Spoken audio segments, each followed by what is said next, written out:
Welcome to the Day 4 session of Earth Day 2022 event organized by Futuresavers Sustainable Development Initiative in partnership with Ervis Foundation. The voice you're about to hear is that of Priyanka Prakash, Program Director, Ervis Foundation, India. Enjoy.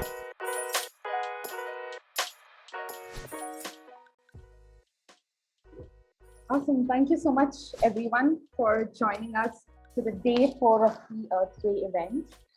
It has been exciting 3 days right before this, and we're so excited. We are 1 day away from the Earth Day, and we can feel the energy, we can feel everyone's motivation and inspiration in this room, and we're so excited to begin this day with our theme for today being investing in the youth. Going in line with the theme, which is investing in our planet for this Earth Day. So thank you so much, everyone, for joining. Just before we begin, a few house rules. Please stay on mute if possible. Do keep your cameras on. We would love to see your smiling faces throughout the session. Please do share your comments and questions and thoughts in the chat. We would love to hear what you all think as the session proceeds. We are also sharing all the social media handles of our partners in the chat. This today event has been organized by the Futuresavers Nigeria, Ervis Foundation, the POP Movement, and Earth Day Africa. And we're delighted to begin this day with an incredible panel discussion with young people. If you all have been following us for the past 3 days, we have been looking at different topics such as investing in education, investing in science, innovation, technology, investing in culture, and today we focus on investing in the youth. And we are excited to kick off this very first session with 4 incredible young leaders, and of course, our very dear Dr. Norma. And I'm also very proud to say that this entire panel is just women, which is so nice to see, not to say the least, but it's just exciting to see that women leaders are also there at the forefront. Before I begin the session, I just want to pin the 4 panelists and Dr. Norma onto the screen. So please let me know if they're pinned. Yeah, thank you, Priyanka. Good morning. Thank you, Seyi, for this introduction. Well, I'm here with you today. It's a pleasure for me to be in this important session where youth will tell us, will teach us, we will learn together how they are doing the work, what is the inspiration that they have, and why they are here. I'm talking on behalf of Dr. Ash Pachori, our senior mentor. And yeah, I'm very, very happy to have you here. Thank you so much for our panelists.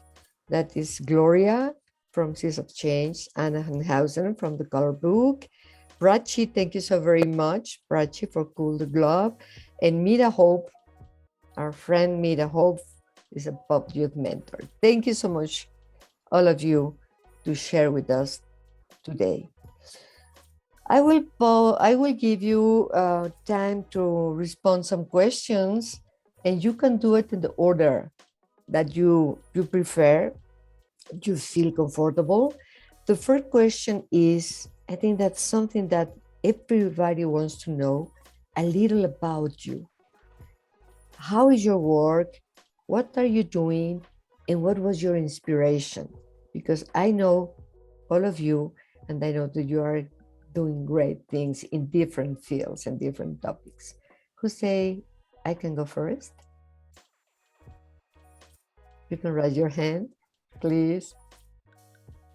Ana, go ahead, Ana, please. Morning. Thank you so much, Doctora, and thank you, Priyanka and Zay, for the invitation and this great introduction. I hope I'm audible okay. Let me know if there's any issue with my audio at any time. But that's a really good question. I think it's a great way to start this panel, talking a little bit about what we do. So on my part, I'm a chemical engineer, and for the last couple of years, about 5 or 4 years, I've been involved in different environmental causes, including ocean conservation and youth advocacy and different projects in my university when I was a student and when I graduated. And something that I noticed whenever I was doing this activism and taking part of these different groups is that there were many, many people out there who wanted to be part of the solution, and there were many solutions out there that they could be part of, but there was a really big disconnection between both, right? So people wanted to know what to do. And these solutions, we're looking for people to do them, right? So what we are doing in the color book, which now has a new name and is called We Do, is that we put together all of these people and we bring them together to take action at a personal and a community level. This way we can all pitch in whatever we can in order to reduce our personal environmental footprint and also reduce the community footprint, and that way have a bigger impact on bigger decision makers. And I think my main source of inspiration has always been, and why I started everything related to conservation and climate change advocacy and everything, has been the ocean. I think ocean protection has always been very important to me. So I'm always interested in taking action in any activities that protect the ocean and its biodiversity. Thank you. Thank you so much, Anna. Who wants to go after? Go ahead, Meda, please. Thank you. Okay, so hello everyone. Good afternoon from Nairobi. Malinga Meda Hope. I'm really so honored to be part of this webinar, and I would like to give a brief introduction about myself. I'm a 19-year-old student and youth empowerment enthusiast. I have been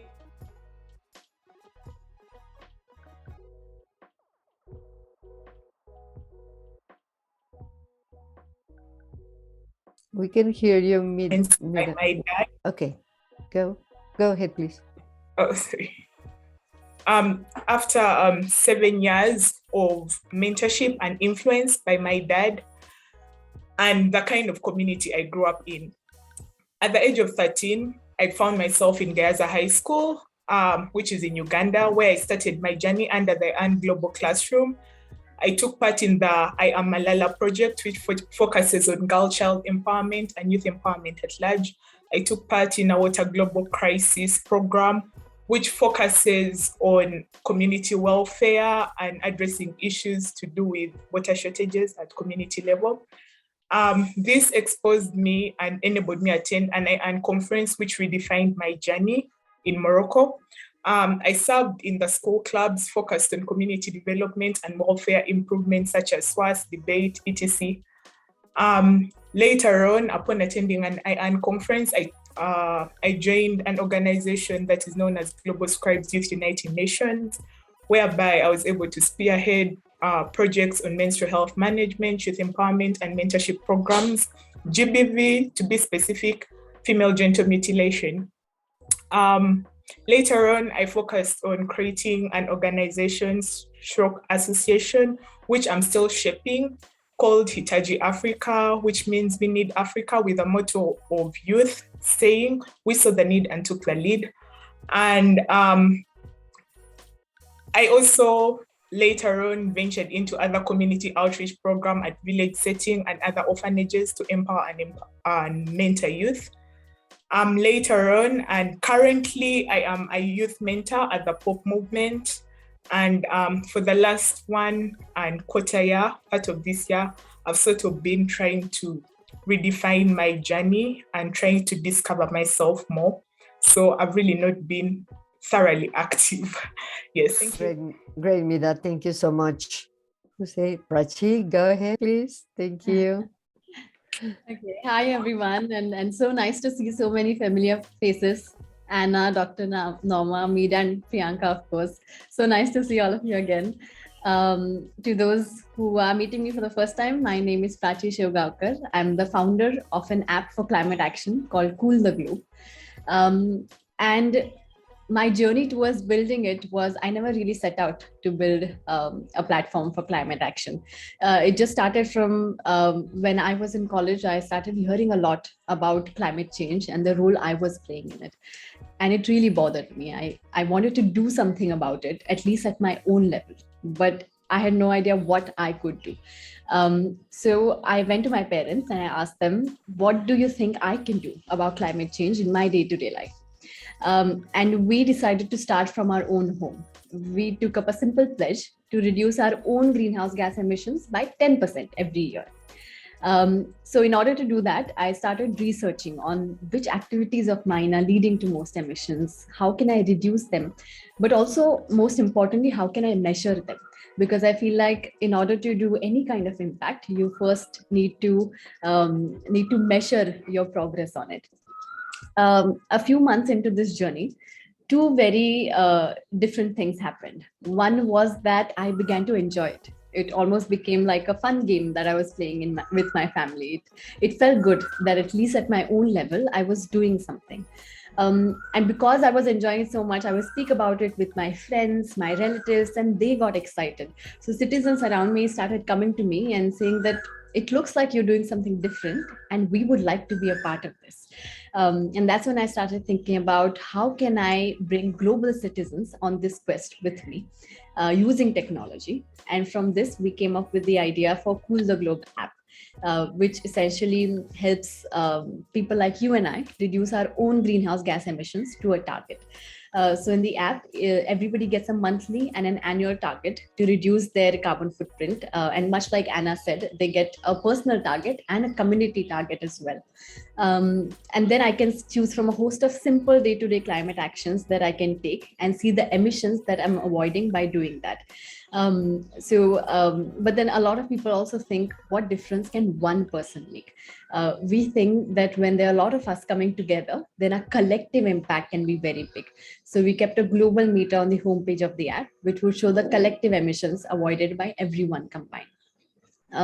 So today we have citizens from around the world coming on this platform. We have users from over 100 countries who I'm very happy to share that they've collectively avoided over 1 million kg of CO2 emissions by recording their simple climate actions in Cool the Globe app. So this has sort of been our journey so far. Thank you so much, Prachi. Very inspiring. Thank you. The floor is yours, Gloria, please. Hi, just want to thank you all for inviting me here today. I'm very honored to speak here. Just a brief introduction of myself. So my name's Gloria and I'm currently living in Australia. And I've been part of the organization Seeds of Change for the past 5 years. And so Seeds of Change is a nonprofit organization which aims to raise fund and awareness for a variety of marine and environmental conservation efforts. And some of our main focuses are dugong sea turtles, climate change and plastic pollution. And we have a huge focus on youth empowerment and just some of the work we do. So it's me and I'm in a team with 3 other girls, and a lot of you may know Steph because she's the founder. So so we run in the team. I help write blog posts, and we have a whole lot of fundraising events that raise funds for these issues. And one of our main focuses is youth empowerment. So we run school talks in schools, mostly primary schools around our local areas, and we just educate younger people about the issues that we're facing, and we give them advice on how to get involved. And so that's just those are our main focuses. And definitely I've been inspired as well, Anna, with the ocean. Growing up on the beaches, it's just been very something that we've all held very close to our heart as we've been growing up. So knowing what could happen to these oceans is definitely something that's driven all of us to be involved.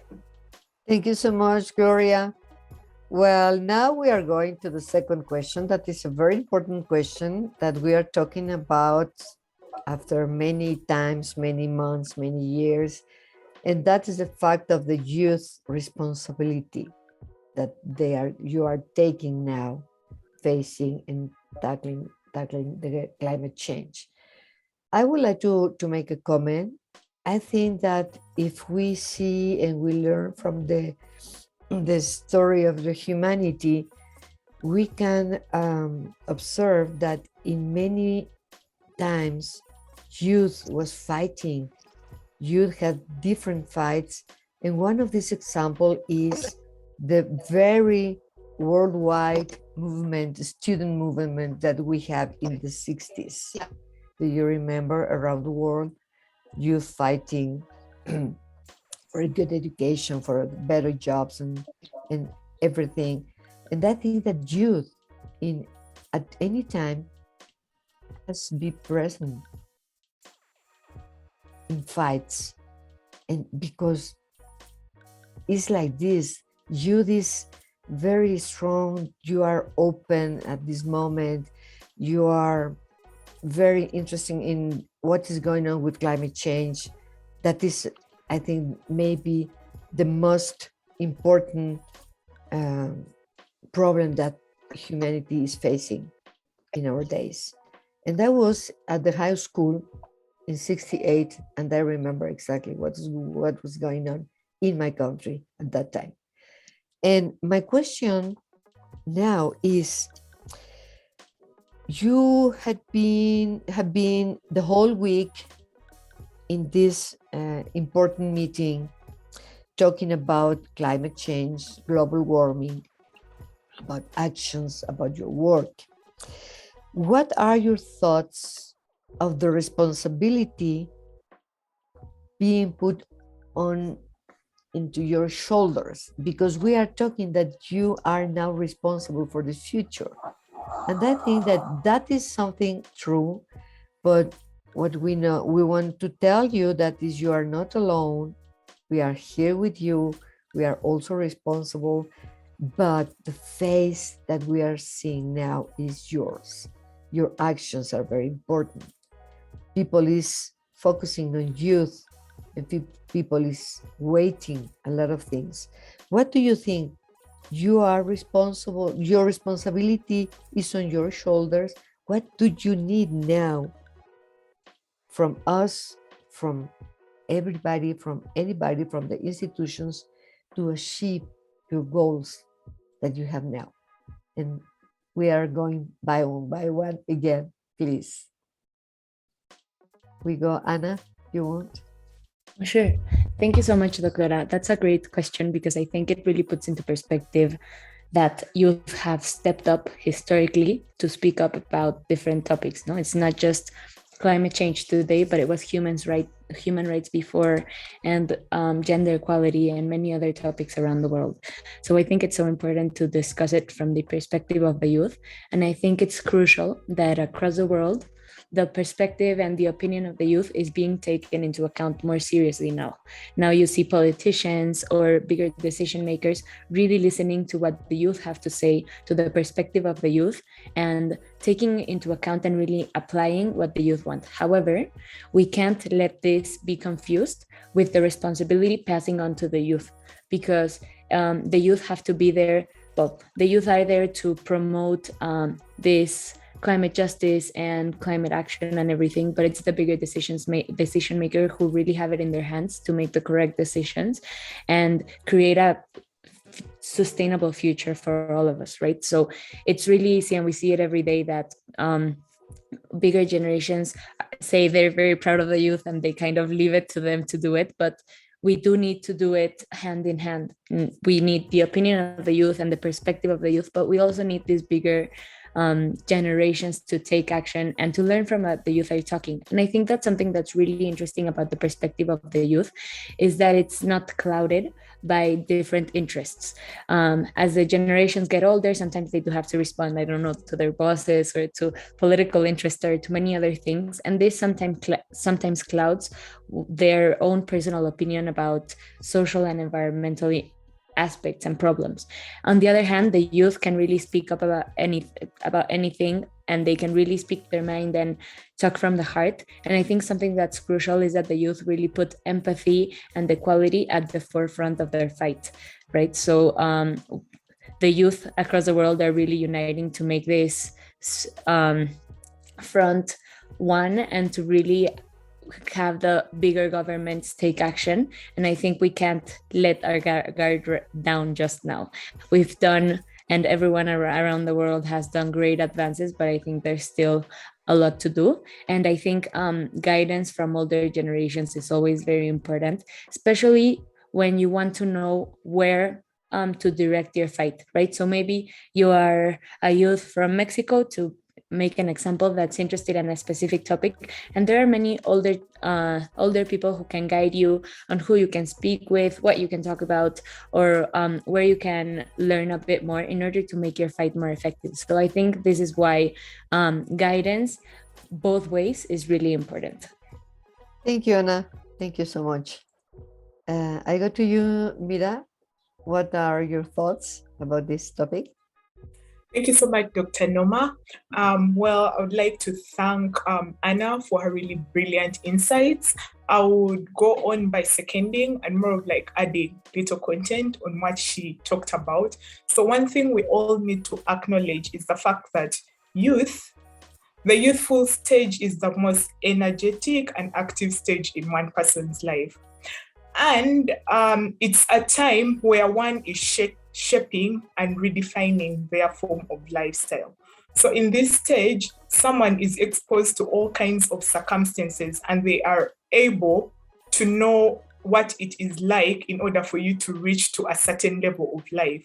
So when we are watching our predecessors, when we are looking at people like you, Dr. Noma, when I am looking at people like Ana or so many other people who have made achievements, who are older than I'm able to know and feel like, okay, so they had to go through this. So at that stage, because of those pressures, someone is more of forced to work out things to make sure that they are able to either address an issue that they've been through so that many more are not able to go through that, or they can as well keep quiet and keep it as the new normal. So to me, I feel like, as Ana said, it's not something that we should, it's not a responsibility that should be raised onto the youth's shoulders, but I feel like it's something that we need to acknowledge that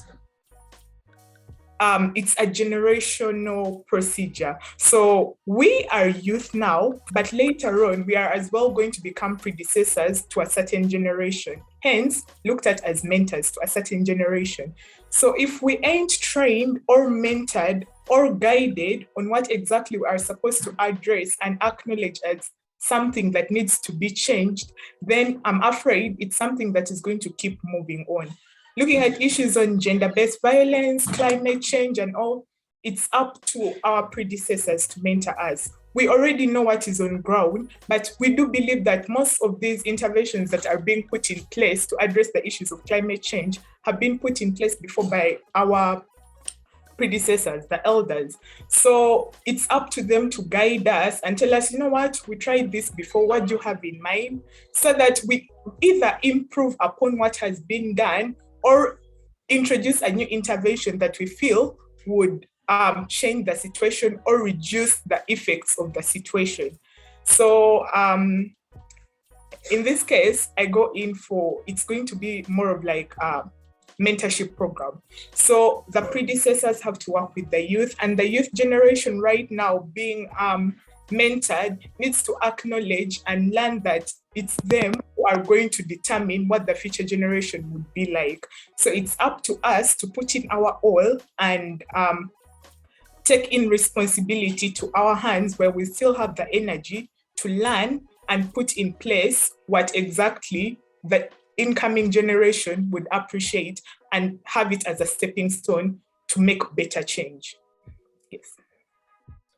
Thank you so much, Meda. You are right. Generations change, and the predecessors, maybe if they didn't do what it was at the time, they thought that it was the best.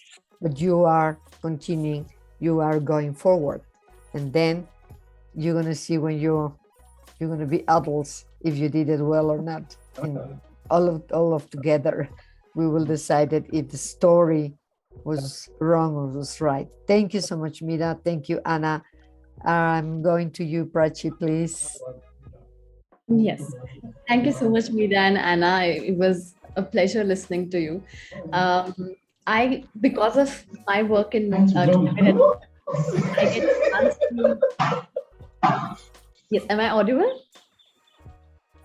Yeah. They closed their mic. Thank you, Precious. Sorry. Okay. So when I'm advocating for climate action, I get a chance to speak to different kinds of people. Sometimes they are CEOs and owners of big companies. Sometimes they're entrepreneurs, policymakers. And it's quite easy to talk to them, but I'm always very nervous whenever I have to speak with young children in schools. I'm always nervous and most prepared whenever I have to speak with children, because I feel like they come with the most tough questions. They come with the most amount of knowledge. They're very aware. They would ask specific questions, and they would know if you give the wrong answer. So I think a very big sign for hope today is that young people, even children in schools, are very excited and very knowledgeable about climate action. The second thing that I find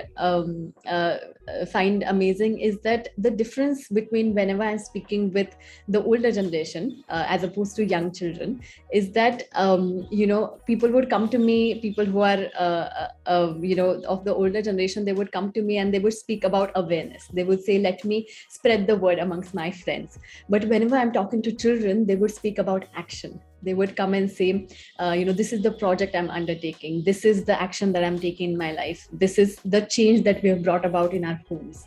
So I feel that the young people today are very action oriented. And that is another reason why they should be flag bearers of the climate action movement. Lastly, I feel, and one thing that I've also experienced is that the actions of young people can be very impactful in creating a ripple effect for larger change. So I remember speaking with a group of young children in schools, and we were, it was an arts and crafts class. And one of the girls, she drew a drawing of citizens coming together to take climate action. And to some people, it may have looked like doodles of a child. To me, it looked like a sign of hope, a sign of unity. To fight this larger crisis. And so I took that picture and I posted it on our platform, Cool the Globe. And that day we saw an unprecedented rise in other citizens taking climate actions.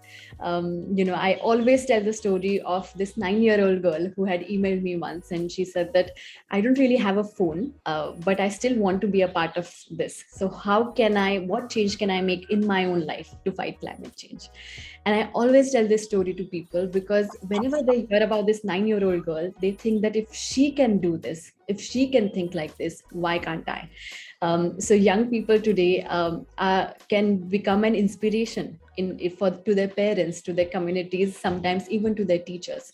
And I feel like when we say that we want to create that change in our own lives, that inspires other people around us. And lastly, I feel like even though I'm not as young to be in school, but I still consider myself a member of youth. From my own perspective, I don't look at this as a responsibility. I feel like a lot of us are driven by the urge to create an impact. And we find ourselves at the cusp of our youth in perhaps some of the most defining decades of human existence. How we act today not only determines our own future, but the future of generations to come. So I think it's not only a responsibility, but it's an opportunity to create a big impact. So for me, it doesn't really look like a burden. It looks like a privilege to be able to create such a vast impact with my own actions. Thank you so much, Prachi. Very good example. I always say that the new kids, they were born with a different chip, with a chip that we didn't have in reality. Yeah, they are wonderful now. I saw kids from 3 years old moving the cell phone with a facility that I will never do it because I'm not able to do it. But thank you so much for your comments. Thank you. Gloria, to you, please. Yeah, thank you guys all brought up such good points. I feel like I don't have too much to add, but I just want to repeat the fact that youth are definitely the center of the current climate crisis. And while in a sense that is unfortunate that the burden has fallen on us, because I feel like a lot of us growing up were ingrained with this is what's happening, this is always the state our world has been as we've been growing up. We don't really know what it's been like before this. So in a sense, we're all kind of accustomed to knowing like the issues at hand. Like we know plastic is an issue, we know like fossil fuels are an issue, and so I think just like implementing, like just educating the next generation as well on this, it's just our responsibility as well to continue and educate them. And one of the really cool things about like younger children when we do our school talks and things is that they don't see it as a burden as well, just because when we teach them things, they're so excited about it. And even though they understand that there are negative impacts, they're more excited to be the change. And I think that's something really cool about our generation, is that even though a lot of us do have climate anxiety, we have more hope for the future, because we need to have hope for the future. We can't like give up hope now that like the climate will like deteriorate completely. So I think, yeah, our hopefulness is something that is, yeah, very distinctive about you today. So. Okay, thank you so much, Gloria. Thank you to all of you. That is very important, because what I see is that you don't feel like we are putting everything on your shoulders. You are doing what you are doing because you really feel, because you really love, because you really want to do it, and because you take care of everybody and everything around this planet. Thank you so very much for your wonderful answers today. And my third question will go directly to Gloria. Please, Gloria, could you talk us a little about the kind of role youth can play in ocean conservation, because you are related to ocean conservation, and what are some important ways in which we can equip the youth to better adapt and practice environment conservation? What are your thoughts about this? What are you going to say to the youth and to people, not only youth, because you can engage a lot of people in ocean conservation? Please, we would love to hear you. Yeah, thank you. That's a really interesting question. I think with youth, especially personally, I like joined the organization very young. Like I was 13 or 14 when I joined. So back then, like it was, in a way, none of us had like a political voice. We couldn't vote, and we couldn't have direct like action in that sense of choosing our politicians, people who would help the climate crisis. So we had to start off with the little things. And I feel like even though it was only the little things, they did go to make a big impact, because in this like modern society, there's a lot of like ways for younger people to be involved with social media, and the ability to like volunteer with other organizations just as like a mentee. Yeah, youth have many ways to get involved, and I know especially in Australia we have like School Strike for Climate, which is, and I think all over the world, yeah. So there's lots of climate strikes and lots of fundraisers that youth can hold to raise awareness about the current state. And I think in a way, just even though they're not perceived as big actions, they even just showing solidarity for the cause is very influential, I believe. Yeah, I think that's all. Thank you. Thank you so much, Gloria. I will be your fan very soon. I love oceans, like you know. Okay. Thank you so much. Well, the fourth question is for Ana and Prachi. You can tell us something. You both have worked on. Excuse me, can you close your mic, Amu, please? Amu, can you close your mic, please? Yeah, I repeat the question. You both have worked on developing innovation digital tools to make it easier for people, especially the youth, and adults also, but you need to teach us to engage in the climate protection movement. How do we get more youth on board to be a part of this movement? That too in a more meaningful way. Also, how do we get more people to actively adopt such practices? That is very important. You need to attract a lot of people that is not precisely youth, but they can work a lot together with you. Please go ahead, Ana and Prachi. Thank you so much, Dr. Prachi. Would you like to go first? Yes. Okay. So with respect to your first question of how do we get youth to engage more in this, I remember one day getting a call from a young boy. He was in second grade, I think. He was from a small village in India, from Solapur. And he called me. He had seen my video campaign for Cool the Globe on how we must take these climate actions, make them a part of our lives. And he saw that campaign. He downloaded my app, and then he called me, and he asked, "Okay, I did all of these actions. I recorded them in the app. Now, what do I get?" And I was stumped for a minute with his question because I didn't know what to tell him. What does he get by doing this? And then I conversed more with him, and I realized that he didn't really have an understanding of what climate change is. He didn't even know what is happening. He had never really heard about climate change. He came from a small village. And so I invited him to a couple of our interactive sessions. He read up more about what's happening, and he came up with his own examples of what he's seeing around him.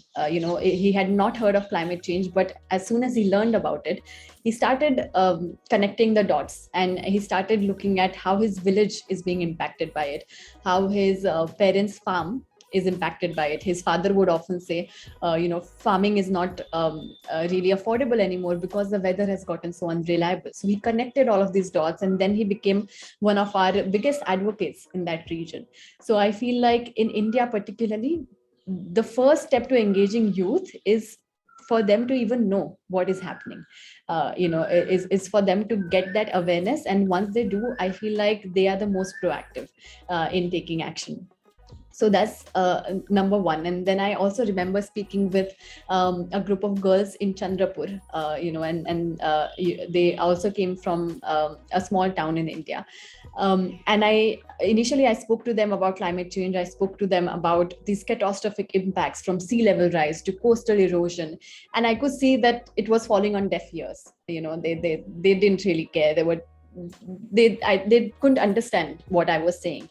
And then I started taking examples from them, and I realized that all of these big words don't really mean anything to them. They need to see it around them. They, as ordinary young people, we care about very simple things. We care about our food, we care about our homes, our grades, our livelihoods, and a lot of young people very importantly care about their families and their friends. So we need to connect the dots and help them realize how climate change is impacting all of these things that they see all around them. So these girls told me about once, one winter when there was a flood in Chandrapur, and they all had to gather in their school, and they had to stay there for a couple of days, hide out there. They spoke about how during the summer vacations, they can't really go out to play anymore because it's just so unbearably hot. So in helping them connect the dots from what they saw around them, their school then created a club for Cool the Globe for climate action, and they started again advocating for it. But I first had to tell them how it is relatable for them in their day-to-day life. And thirdly, I think young people again become ambassadors of their community, because once a young person is doing it, their entire family, their entire community gets involved. I remember one of our ambassadors called Rasika. She was a youth ambassador, and she was working on Cool the Globe project to spearhead it, to speak about it, to create some material for us. And a few months into her working for us, one day I got a call from her father, who was the innovation head in one of the biggest companies here in India. And he introduced himself and he said, my daughter has been working for you and she speaks about it nonstop. And finally, my curiosity is piqued. I'm very interested in what you're doing. And I should tell you now, with my daughter, you get me for free. Even till today, he's one of our biggest mentors for Cool the Globe. I feel that young people, when they are excited about something, they speak about it so proactively that their entire family, their entire community gets involved. So I feel like getting youth to engage more in a more meaningful way in a climate action is just to make it relatable to them, to make it relatable to their day-to-day lives. And then the action part, they do it themselves. Thank you. Thank you so much, Prachi. Yeah, thank you, Prachi. I think what you're talking about is so interesting and so important because many times when we hear about issues and we don't connect them to where we are, we have like a resistance to act. No, we don't feel so much pressure to act, and I think this is a normal and natural response. That it's hard to realize how bad the situation is in other places. But once you realize, for example, me, that I live in Mexico City, that's a really big city with a lot of infrastructure, and we're starting to see the effects of climate change here now, right? So, for example, the weather here has been very, very hot, unusually hot this past couple of days.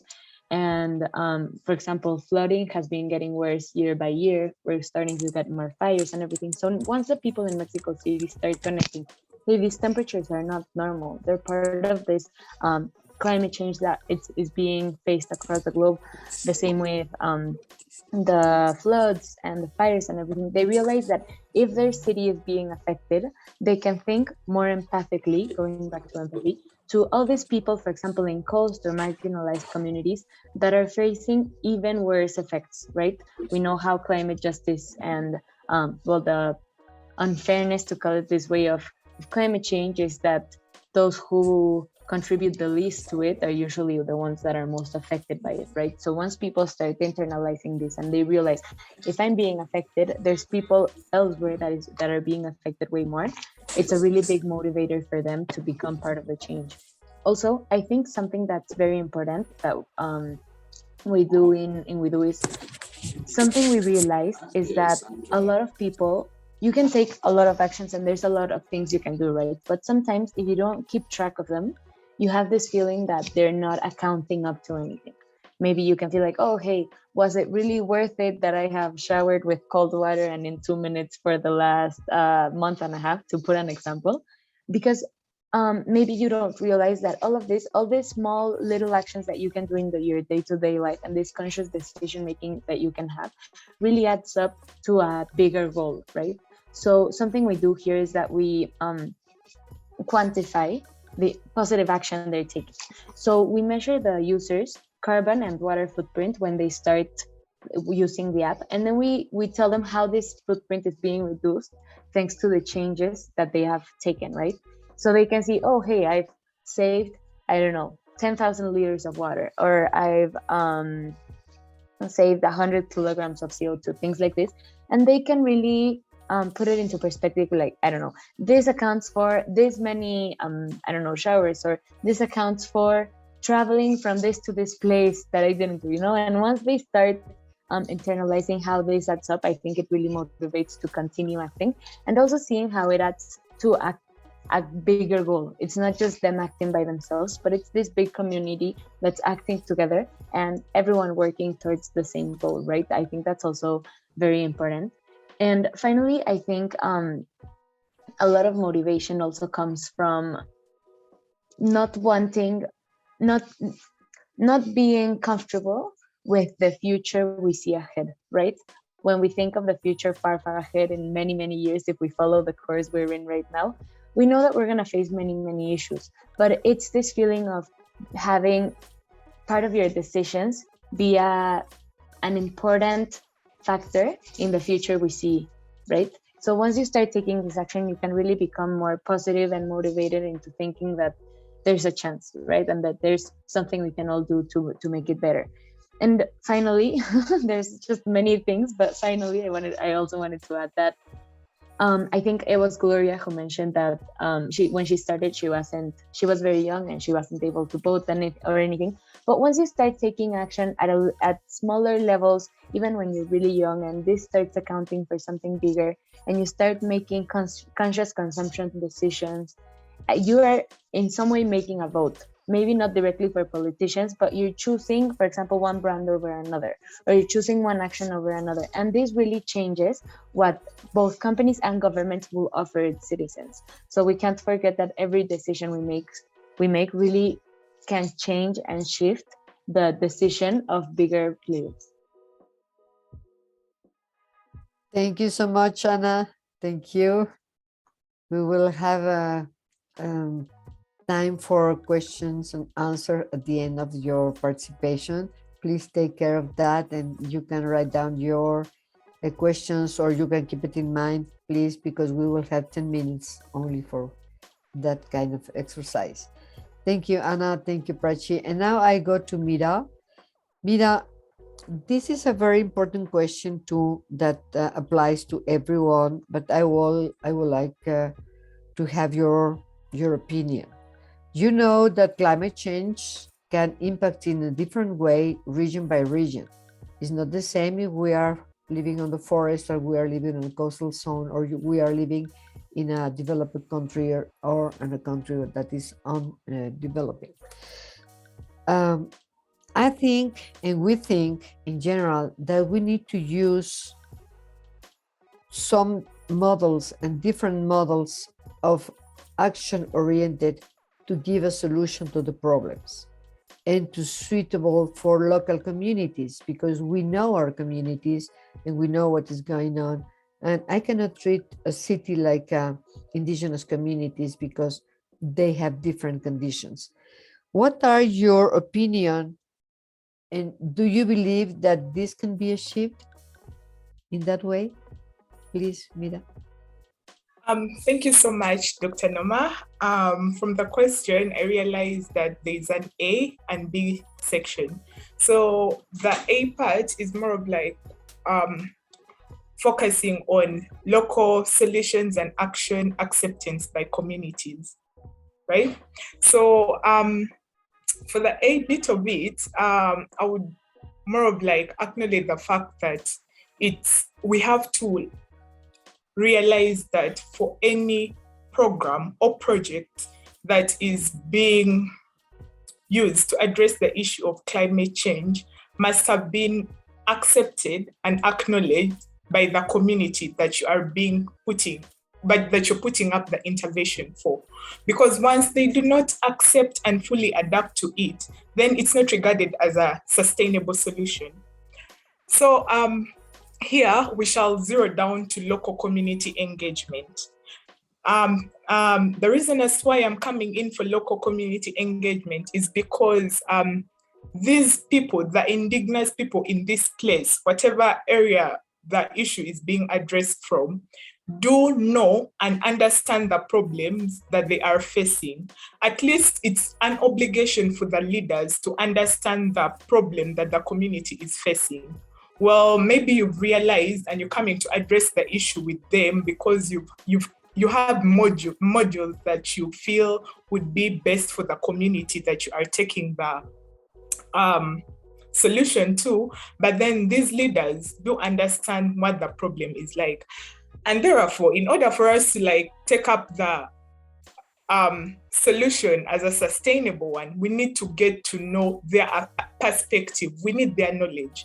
So in most cases, while we are going in, we need to first accept that leaders, the local leaders in that area, need to acknowledge their obligation to realize their role play in addressing these issues. In other words, addressing the issues of climate change at community level.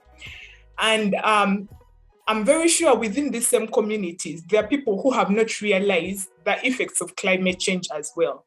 But as a leader in the community, it's now our role, upon knowing what knowledge they have about the issue, it's now our role to go in and maybe put in...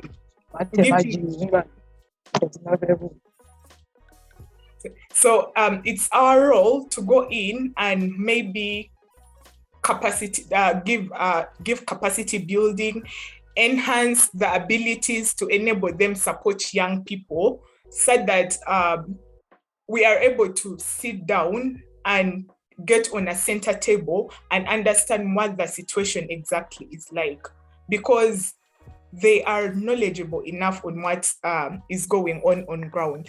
And because of this, once the leaders are involved, we'll need to have action planning ongoing.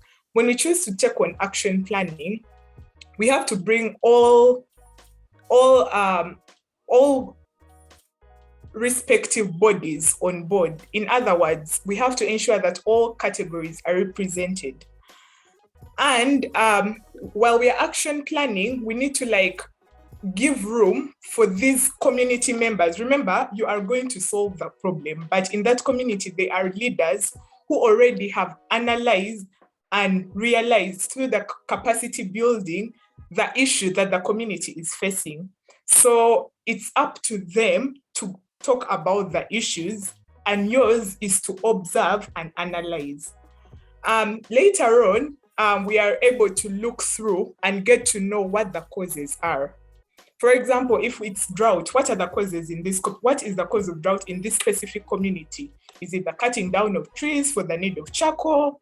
If it's swamp reclamation, if it's swamp drainage, what's the cause of this? Is it because of rice planting? And then later on, we have to get to know who is responsible for this. So by understanding the responsible parties, we have to categorize all this. Is it the women? Is it the men? Is it the children?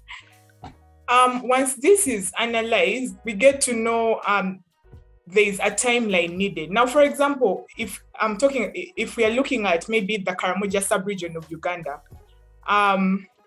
when we talk about issues to do with maybe shortage of death of cattle, coming in with shortage of milk for the women, breastfeeding mothers. So what's their solution to this? In most cases, maybe they're looking for methods of preservation of milk, and they have already been having these methods of preservation of milk, but it hasn't been widespread around the community. So you find that maybe a majority of people aren't aware of these local interventions within them that can solve the problem. So you find that the effect of climate change is being heightened up because of lack of knowledge or lack of sensitization within the community from the local leaders themselves. And then when you're coming in to solve these problems, you have to give room for these people within the local community to identify their problems and share with you their local how have they been dealing with this, because you are very sure they haven't been living and letting the situation go bad. So we have to understand. I'll give you an example of a situation in the northern region of Uganda whereby we had there was foot and mouth disease affecting the cattle in the region, and the organization that went to address this issue came in with a detecting machine to help the people identify the cattle that are being affected by foot and mouth disease. But then this didn't last long, because now they're sensitizing a bigger group of people. They're sensitizing a bigger group of people who amongst these people, there are others who have already tried addressing the issue amongst themselves and have been surviving. So now what is that these people are doing and is quite sustainable for their conditions there? So now that's what these people didn't realize, because when you come in with these machines, remember, these are illiterate people. They would not, it's not a sustainable solution. It's something that will run 1, 2, 3 months and it's done. But then if the local leaders are involved in this and they are made to realize that they need to sensitize the other local natives within their communities on how exactly this situation can be addressed under the guidance of the organization being trying to address the issue at the community level, then I do trust that somehow, somewhere, this would be addressed. And thank you so much. push for that. Thank you, Meda. I know that you can speak a lot of this because you have a lot of experience with the communities, local communities. Thank you so much. And we are going ahead because we have 20 minutes for other 4 minutes for you. And sorry, other 4 questions in 20 minutes for all of you. Then I will ask you to be a little shorter in your answers, please, because people wants to ask you a lot of things, I'm sure. Well, the next question will be, today we focus on the importance of investing in the youth. What kind of support do you think the youth really need if we expect them to become climate leaders? What do you think that they need to make leaders, more leaders from youth? Please, we go Gloria, Prachi, Meda, Ana, please.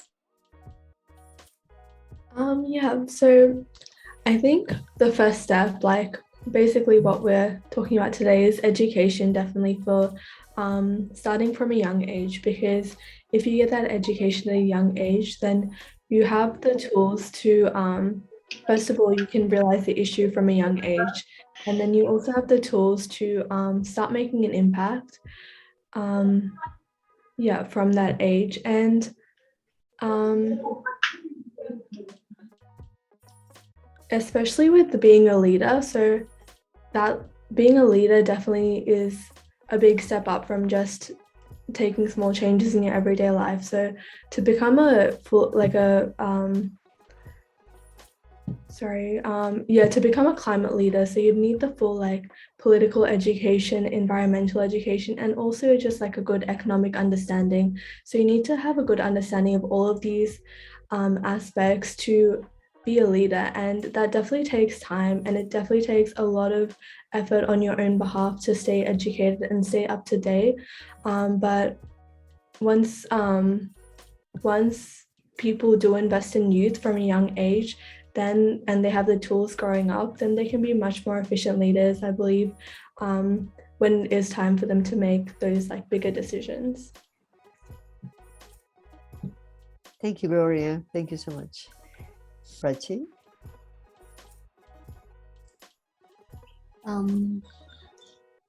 I think the biggest support that that young people need is that I see a lot of young people around me who have ideas for innovations, for projects. I think it would really be helpful, not just for the youth, but also for the world, if there are ecosystems to help young people scale their ideas, scale their climate innovations. I think what is on the side of the youth is that we come up with a lot of energy, a lot of great ideas, and a lot of ideas for innovations.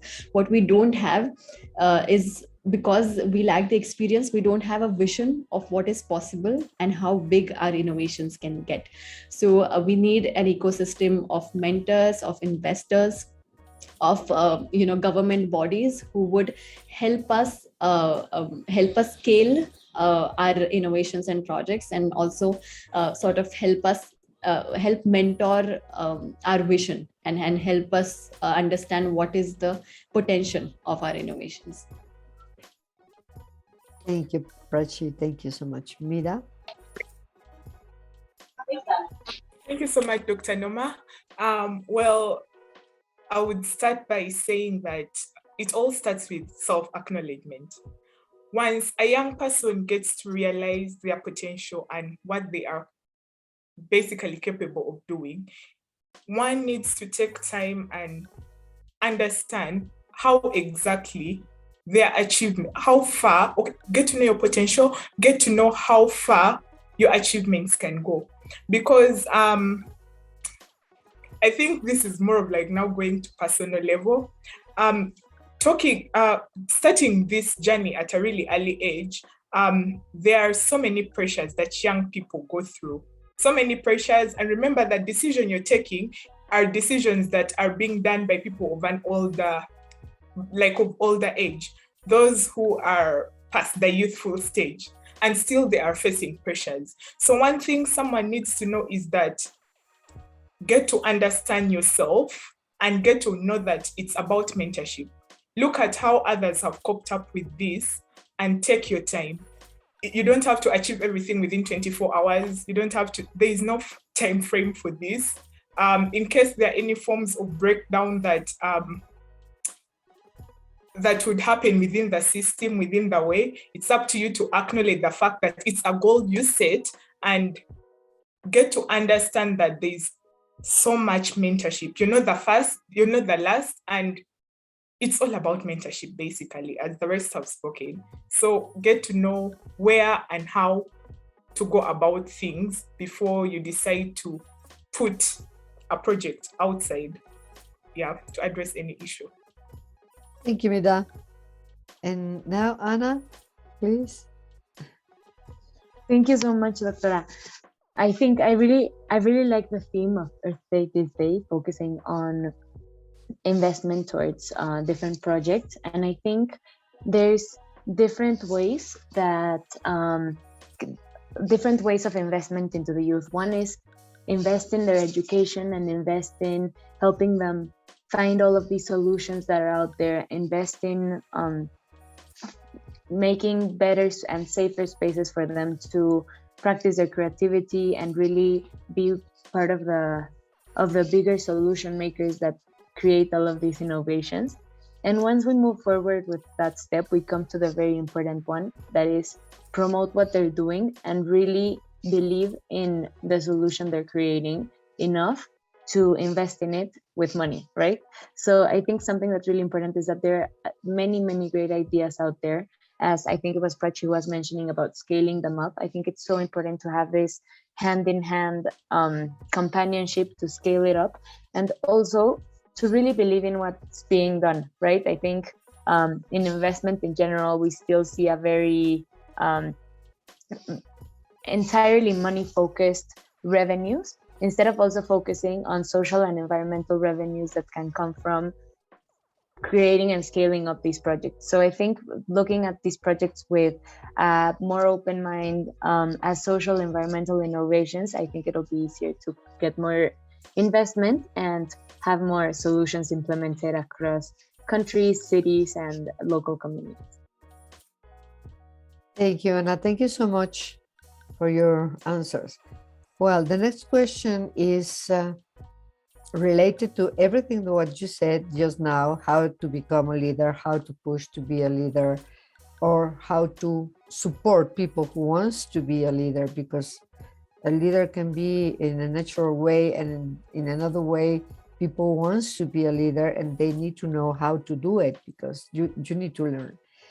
In your opinion, because you were talking about topics like policies, economy, science, solutions, etc. From your point of view, what changes we need to the system to achieve our goals, to be leaders, to tackle climate change, to get actions, to take decisions, to be involved in decision making? What do you think that we need to change in the system? One by one, and now I give you the floor openly. Who wants to be the first? So I think particularly in India, we need policies not just at a higher horizon level. We also need these climate policies at the grassroots level. You know, how can our climate policies reach every home, every village, every town? You know, we have a very democratic structure to our governments. We have a gram panchayat, a village head. You know, how can these policies be decentralized is a very important important question here.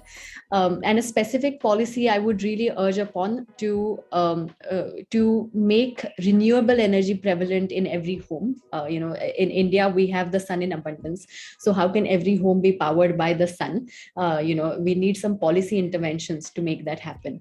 A key policy that we need to make happen is to allow virtual net metering for solar energy. So for example, one of the biggest deterrents for every home in the city to be powered by sun is the space. We don't have space in cities for renewable energy. I think the governments need to focus on virtual net metering so that these solar and renewable power plants can be set up at the outskirts of the city, in our farms, in our villages, and people in homes in the city can be powered by that renewable energy through virtual net metering. So this is a very specific policy intervention that I really lobby for. But other than that, decentralization of climate policies and making it reach every home and every town, I think, is also very important. Thank you, Prachi. Gloria or Ana, Meda, please. Very short answer, please. You need to focus directly. Go, please.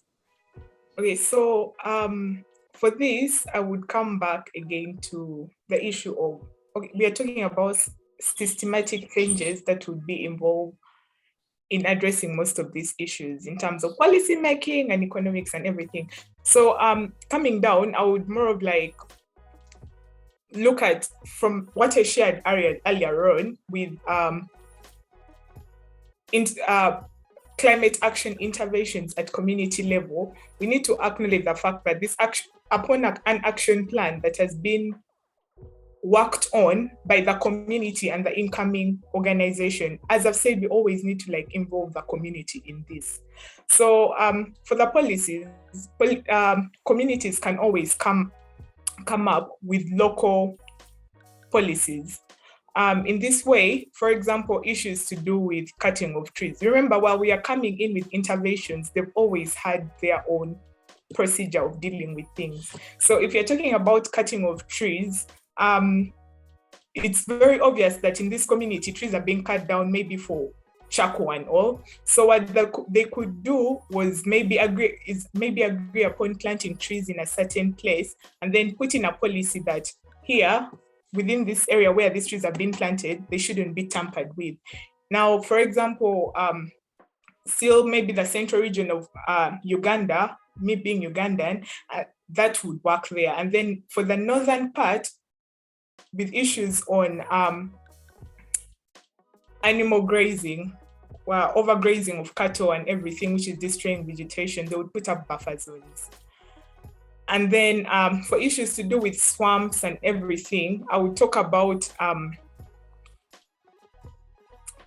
these are issues that are going to affect the economy as well. For example, when you put in a policy, do not make it more like favoring yourself, but understand the challenges in the community and how maybe the economic system would be affected. So in this case, if we are looking at working at something that would favor the economy as well, for example, in Uganda, I would maybe encourage protection of resources in a manner of not limiting the economic growth, but rather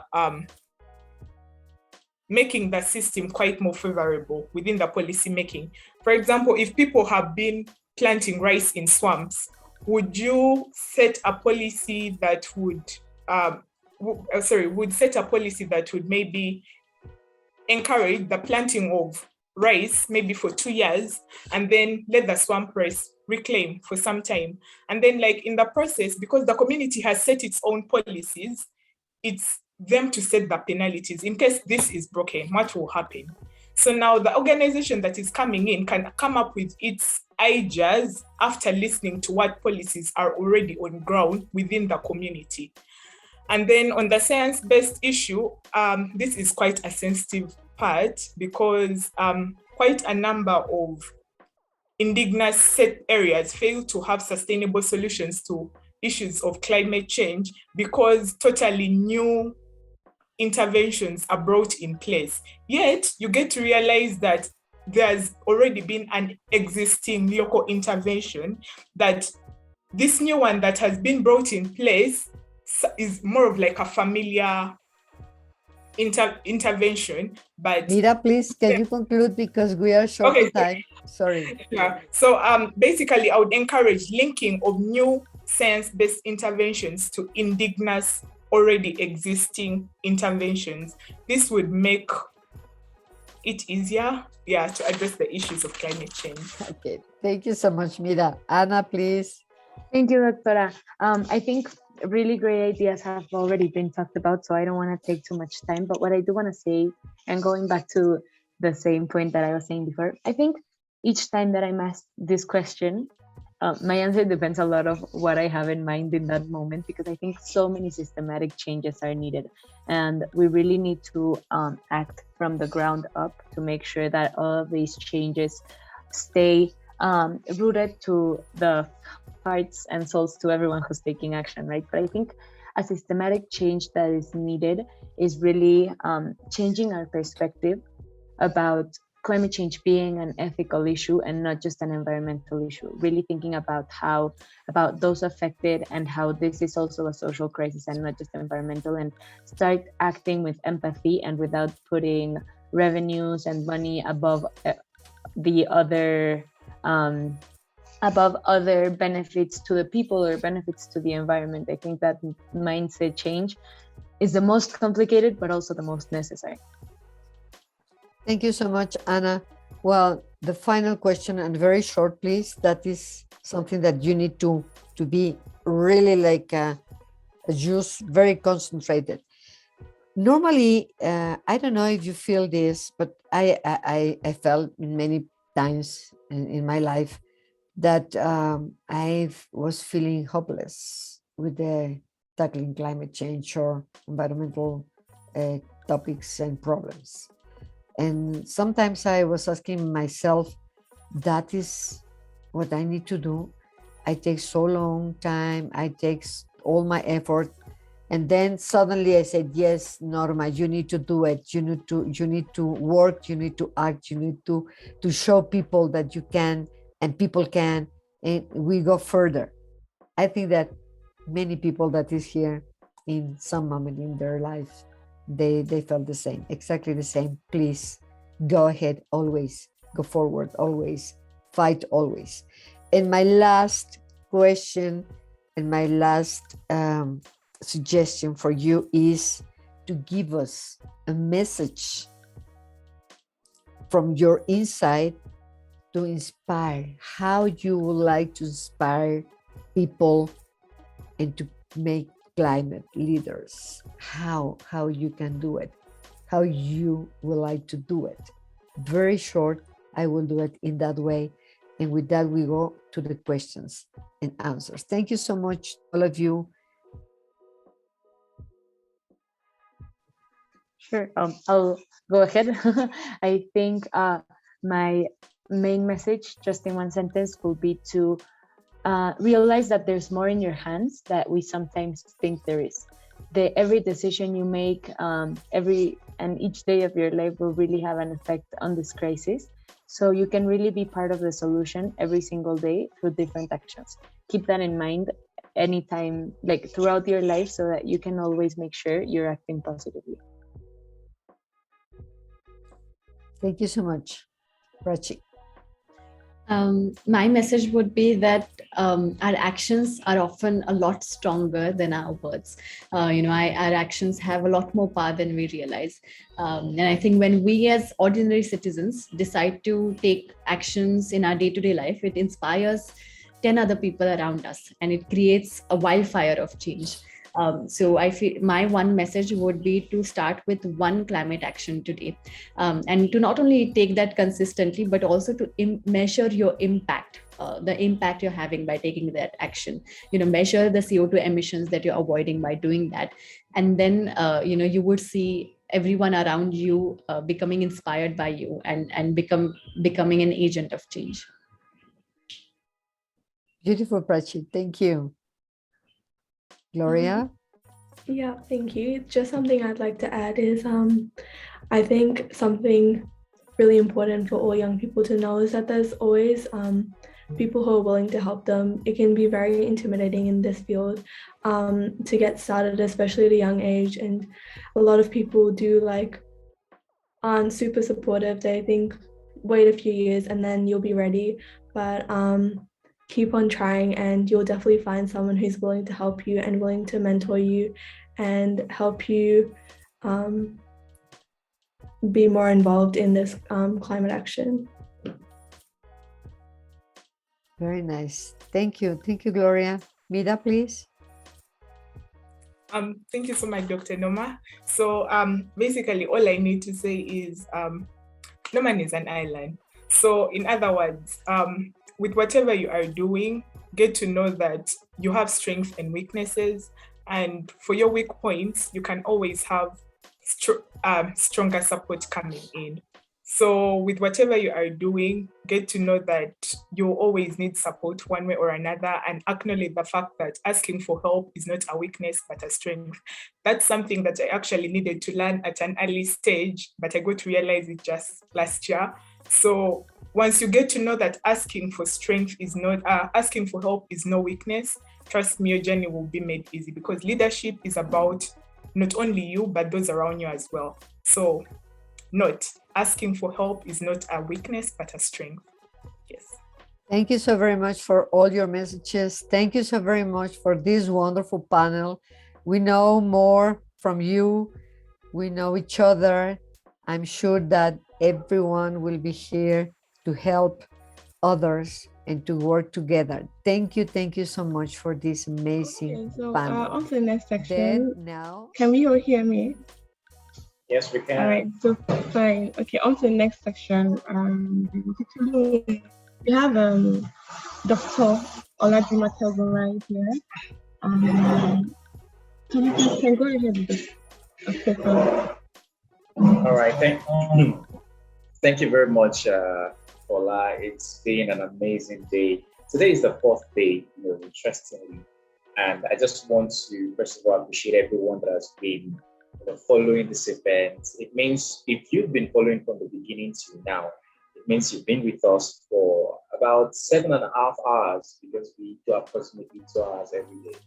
And we'll be wrapping everything up tomorrow. So thank you once again. Well, we're going to the next session, and this time around we'll be having presentations. We'll be starting with Dr. Jumoke Ogunrayi. She's from Ocean Sciences Center for Coastal Management, University of Cape Coast. This initiative, Dr. Adeshola Ogunrayi is a Nigerian. She has a Master's of Technology and Bachelor of Technology degrees in Metrology from the Department of Metrology and Climate Science, Federal University of Technology, Akure, Nigeria, including a postgraduate diploma certificate in Environmental Management from Technical University Dresden, Germany. Jumoke is a metrologist with a special focus on climate change. She is one of the state's desk officers on climate change in Nigeria. In her role as Director of Climate Change with Ondo State Ministry of Environment, she initiates and drives climate change activities while also developing climate change-related policies and action plans. Her years of work experience have equally allowed her the opportunity to make contributions in diverse areas of environmental compliance and sustainability, both nationally and internationally. Jumoke is affiliated with the following professional bodies: that's the Nigerian Meteorological Society, the Nigerian Environment Society, the Organization of Women for Women in Science and the Developing World, and DAAP, that's CleanMap Africa Working Group on Climate Change and Land Use. Currently, she's a PhD student in Integral Coastal Zone Management under a scholarship offered by the World Bank Africa Center of Excellence in Coastal Resilience at the Center of Coastal Management, University of Cape Coast, Ghana. And her interest lies in sustainability of the coastal environment from an informed scientific basis. She's always open to learning and accumulating new knowledge and skills. Her efforts are motivated by overarching goals of reducing unnecessary climate-related hazards through effective adaptation and mitigation. She not only believes that education in ocean science is key to secure the oceans as a sustainable resource, but also the fact that climate crisis is a threat multiplier and requires policy changes that drives a just transition to better cope with climate impact. It's a handful, I must say, but then it's good to have someone like her here. I'm talking Dr. Jumoke Ogunrayi, ocean scientist, Center for Coastal Management, University of Cape Coast. She's our next presenter. So without further ado, let's welcome Dr. Jumoke Ogunrayi on board. Welcome, ma'am. Over to you. Good afternoon, everyone. I'm really delighted to be and to participate in this Earth Day program. I would like to share my screen, if that is okay. Like I mentioned, I happen to be one of the British Commonwealth Climate Research Cohorts, which was actually put in place by the African Association of Commonwealth Universities and the British Council in the lineup of Conference of the Parties 26. So we formed a group and we put up this project on nature-based solutions for coastal adaptation. We looked at the comparison between Nigeria and Scotland. So I would like to take you through that, what we did. So I'll be taking you through the introduction. So for the project, we called it the Research to Action Project. Why do we need that? We actually wanted to create awareness at the community level about the local impacts of climate change, then involve decision makers and other stakeholders in the assessment process so as to inform policies. Also, we wanted to fill knowledge gaps and clarify uncertainties around nature-based solutions, because it's something that is kind of coming up in Nigeria.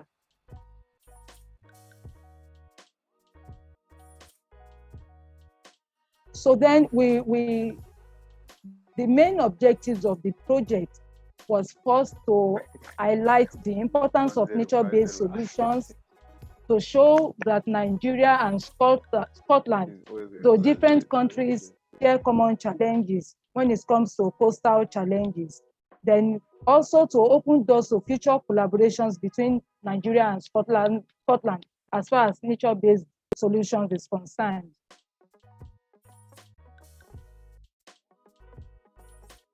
So in order to achieve that, we, as a group, we actually went through literature review, stakeholder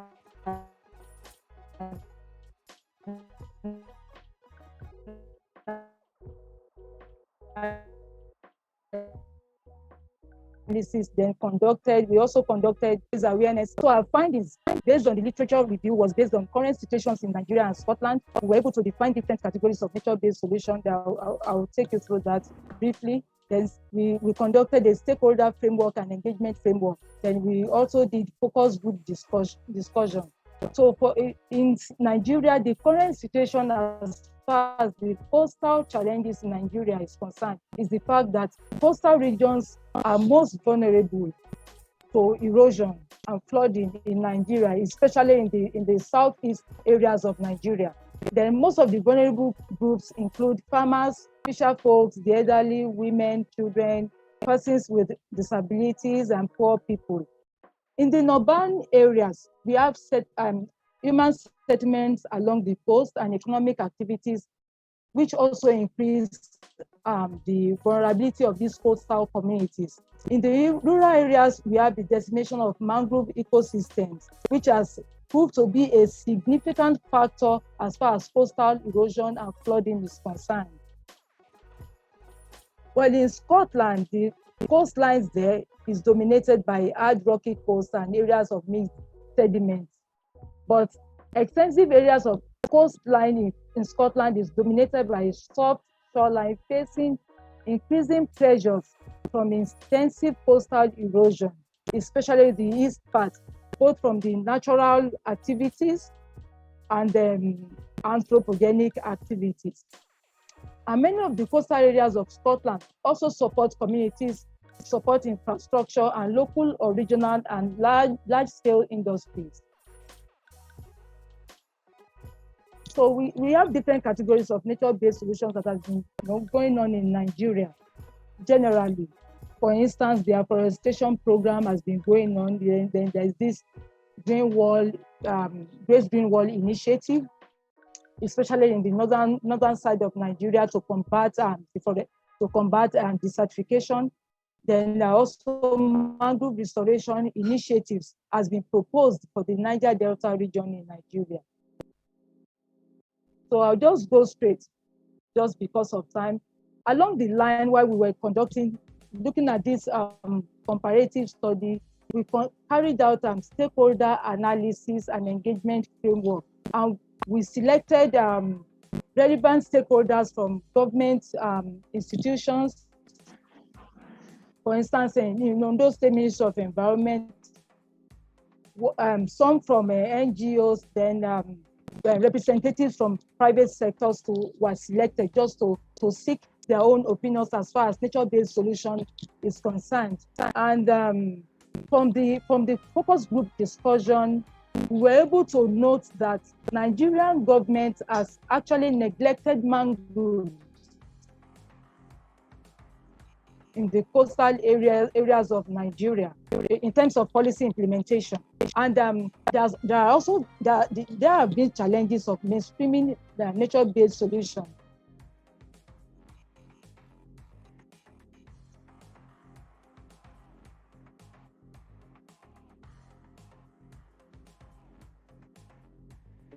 In terms of lack of education and also collaboration. Local people too have also, so it was also noted that communities need to be supported by private companies, organizations, private bodies and religious bodies to help them solve the local problems. In this case, one thing that came to my notice is the fact that in Nigeria here, you notice that the coastal communities, especially the rural coastal communities, are left, to the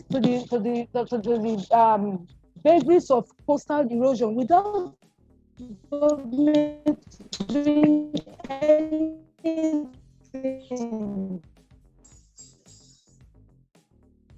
Thinking that because these communities do not have economic value, for instance, compared to cities like Lagos State, Port Harcourt, and some of these activities, the coastal protection taking place there is actually affect regional coastal communities along those areas. So it was also noted from the focus group discussion that we carried out that community coastal, at times these local communities are learned, they are not well read, that they might not know what is actually needed when it comes to coastal management. But in my line of work, I've discovered that these local dwellers, they can give you the problems, they can give solutions at the same time. So they actually know more than what we think. They know more. They, even if not better, they know they know the solutions to profile as far as the coastal challenges they are facing is concerned. So we were able to discover that from the focus group discussion. Then from our findings, we were able to raise awareness around nature-based solutions for coastal adaptation in impacted communities, because that is the major goal of the research, of the project, to create awareness as far as nature-based solution, the importance or the advantages of nature-based solution. So we add this infographics in such a manner that it is easy to understand. It also highlights the importance of nature-based solutions and what it means for Scotland and also for Nigeria. So from the infographics, it is noted that both Scotland Scotland and Nigeria have coastal wetland ecosystem, which also, these distinct ecosystems serve as the opportunity to reduce coastal erosion. It also serves as carbon sequestration in the sense that it can store carbon on a large scale, such that in the sense that when you use nature to protect nature, for instance, in those coastal communities where there's coastal deforestation taking place, we can actually use nature-based solution by planting trees, to replace the trees that has been lost, planting mangroves, planting maybe coconut trees to actually forestall the coastal erosion. So the main point is that we can use nature-based solutions to stop coastal erosion. So from the project, we're able to arrive at some recommendations, such as to create appropriate public knowledge, awareness, and sensitization. Secondly, to focus investment in nature and ecosystem-based adaptation and mitigation actions to inform policy, to strengthen the interface between ocean science and policy. Also, to adopt a multidisciplinary perspective. This shouldn't be addressed from one point of view, but bringing different, cutting across different disciplines, different ideas, bringing them together to inform, to advance solutions to coastal problems. Then we also want to involve countries who have had major success in implementing MBS, so that we can learn from them. So this brings me down to the key messages. Based on the recommendation mentioned, it should be in such that climate communications must be clear. Oftentimes, if you have noticed that climate language is ambiguous, at times it's difficult to understand, especially when you want to communicate to local dwellers. That is what we have come to notice. So climate communication must be made clear. It must be simple and adequately packaged for effect. Two pictures here. I guess we lost that. Yes. I guess what will happen is that because it's a very brilliant presentation, we'll just get the document and then we'll send it to our participants. I think so we don't lose on anything, nobody loses on anything. But if you still have questions, Dr. Ogunrayi, please just write it in the chat. Then we'll move on to the next presenter. Please. Go ahead. All right, thank you very much, Fola. So moving on to our next presenter, she is, I hope I get the pronunciation correctly anyway, Heer Desai, a student, Fountainhead School, Surat. And as an aspiring 14-year leader from India, passionate about sustainable development, gender equality, and bringing a change in the society from a grassroots level, keen about working towards innovations that benefit the population as well as balance our carbon footprint on the environment. So she will be talking to us right now and sharing her presentation. A quick reminder that we're talking about investing in the youth, and this is a good way to continue the conversation, having a youth. So let's have on board Desai, student, Fountainhead School, Surat. Welcome, and please take the stage. Hi, hello everyone. I will just present my screen. Fish for dinner? Why not? But are you aware that your seafood might come with a side of plastic? In a study published by marine researchers, They bought fish at public markets in California and Indonesia and examined their stomach contents. Around 1 in 4 fish at the markets in both the locations had plastic particles inside their guts. This is not just it. Over 99% of plastics are chemically sourced and come from fossil fuels. Plastics don't decompose for around 500 years, disturbing the entire ecosystem. And lack of practical alternatives is a major reason for unsuccessful replacement movements. The biodegradability of the plastics is what the problem is. When they are discarded on streets, it is frequently consumed by animals, making the non-edibility of the plastics also an issue. Bioronic, biodiversity plus environ, a project working towards providing an environmentally friendly alternative to conventional single-use plastics by making it a more economically and socially sustainable alternative. Understanding and observing the plastic reality that affects not just the planet but the humans and animals is what made me decide to do something about this issue. And that is when I came across bioplastics, which are essentially polymers that are made from biodegradable materials. Of course, people have tried and tested this over the years, but everyone has their own method of doing so.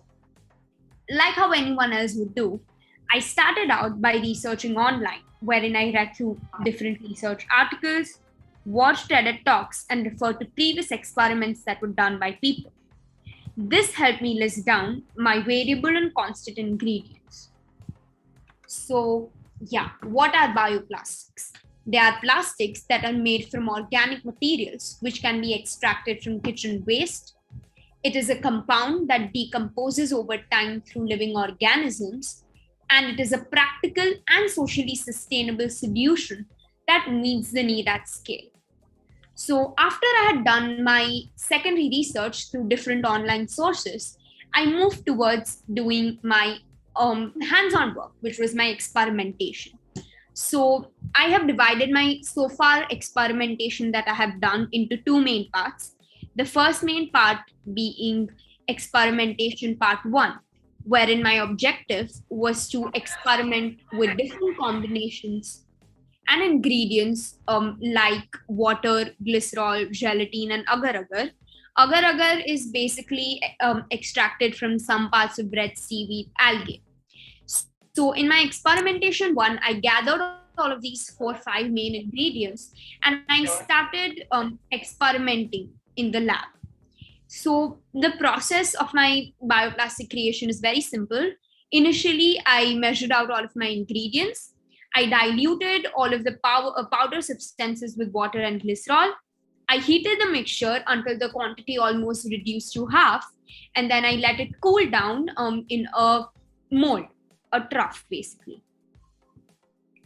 So these are some of my samples these are some of the evidences of my plastics that I have been able to build so far.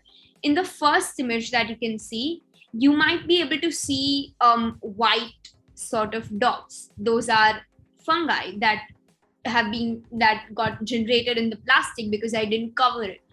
But actually that is a bad thing. But actually for my plastics, that is a good thing because it proved that yes, my plastic is degradable and bacteria and fungi can grow in it. So I used optimization, which is a scientific method where you basically test out a lot of different variations and a lot of different quantities of the same ingredient to test out which is the best. Working with different measurements of the same ingredients helped me in obtaining a better result. These are some of the other evidences. Now, to test the degradability with the experiment with a result that I have so far, I buried a couple of pieces of my plastic under soil, and I couldn't believe it, but it took it less than 48 hours to decompose in the soil. Next day morning, when I woke up when I digged through the soil, I couldn't see the pieces, which definitely meant that it had been degraded.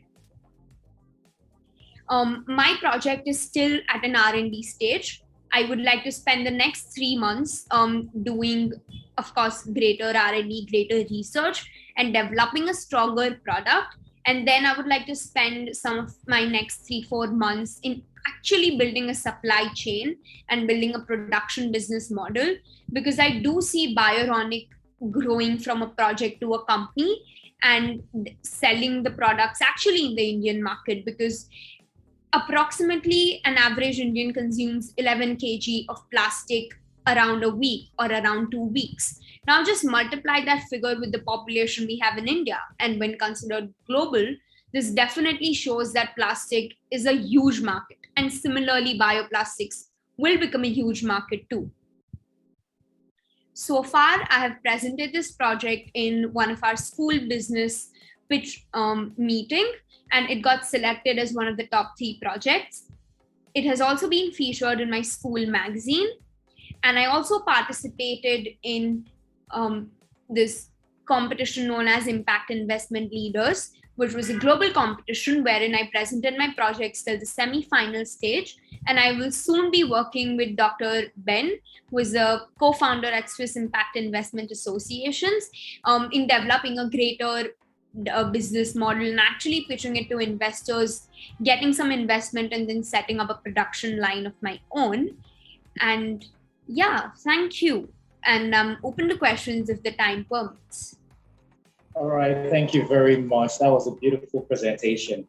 Bioronics, it's one word that I'm not so familiar with, but bioplastic is one that we don't hear often. So that was an amazing one. Thank you very much for sharing that with us. And I hope that you succeed, become the number one in your competition that it's ongoing. Oh, okay. So Omobola is she's a sister, she's a friend of the house, and she's the founder of the Wind Initiative in Nigeria. And it's going to be a pleasure to just hear her speak and talk about the project she's currently working on. So please, Omobola, you have the mic. Hello, everyone. Hello. It's a privilege for me to be here. And I would like to also wish everyone a happy Earth Day. And it's a privilege for me to be sharing things we have been doing at Urban Tree Revival Initiative, and also our upcoming projects that we hope to use as a means of, still contributing to mitigating and adapt, the adaptation plan for, climate crisis. But in the meantime, I'll continue with what we've been doing so far. So we advocate tree planting as an effective climate solution. We plant trees, we focus on indigenous trees, and we also, try to achieve our goals, which is to leave the earth, better and more sustainable than the way we actually met it. So we, over the past 2 years, we started in 2019, 3 years actually now, and then we've been planting trees. We also go from school to schools, trying to educate school children about how the benefit of planting trees and the effect of climate change on the planet, the evidence and the effect of climate change that we can see all around us. So I'm so sorry. Sorry, Folashade, can you share the video I sent to you earlier, if you don't mind? So we advocate tree planting. The last we did was last year. We had a nationwide climate awareness march to get people aware about the impact of climate change and why we must take urgent climate action. So from what we've been doing, we've embarked on different forest restoration projects, whereby we look at areas that are vulnerable in Nigeria, places like Port Harcourt, they're having the effect of carbon soot and some other also flooding is also prominent in that area. We try to plant trees, and we are very specific about the trees we planted. We make sure we plant indigenous trees. Like last year, we embarked on a project we tagged COVID-19 Memorial Forest Project. We make sure our focus was on indigenous trees. There are these indigenous trees in Nigeria. Quite a number of them have been, enlisted on the IUCN Red List, has been endangered. And I tried to listen to Pamela yesterday during her, speech, whereby she told us about how to, embrace nature, how to be grateful, how to express gratitude, and then take responsibility.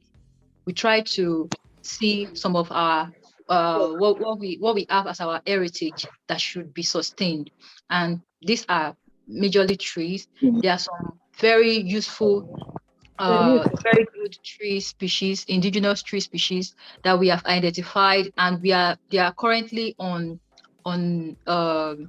or they are declining in the natural forest, which means that they are going to extinction, and our children might not get to know the benefit of these trees in times to come. We identify trees like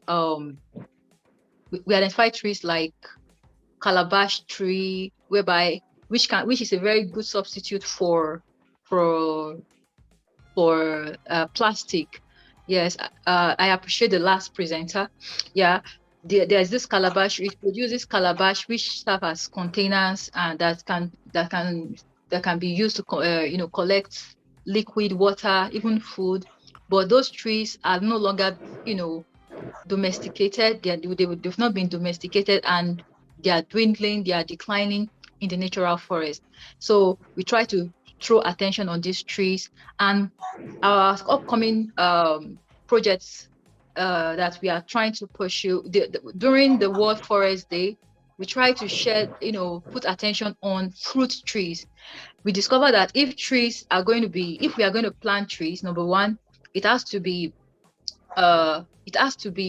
indigenous to a particular area for it to be effective in terms of mitigating climate change. So we try to put our attention on indigenous tree. Another thing we are also focusing on is fruit-bearing trees. These trees, they feed. Through these trees, we can feed people, we can feed children. They produce good fruits that are medicinal and nutritious. So we make sure that even if we are planting trees, ornamental trees are very good. They help to beautify our environment, but we are selective. We are planting fruit trees that can serve as ornamental trees as well as produce fruits. Through these trees, we intend to empower rural women, on their farm. We are embarking on a project. By next month, we'll be planting breadfruit trees, and we are currently on this project with Foundation in the US, Trees That Feed Foundation. So they are particular about breadfruits. They provide staple food, and they can be a good substitute for yam and some of these staple food we eat in Nigeria. So if we have them on our farmland, number one, they help us to improve the productivity of our farmland, and then as well.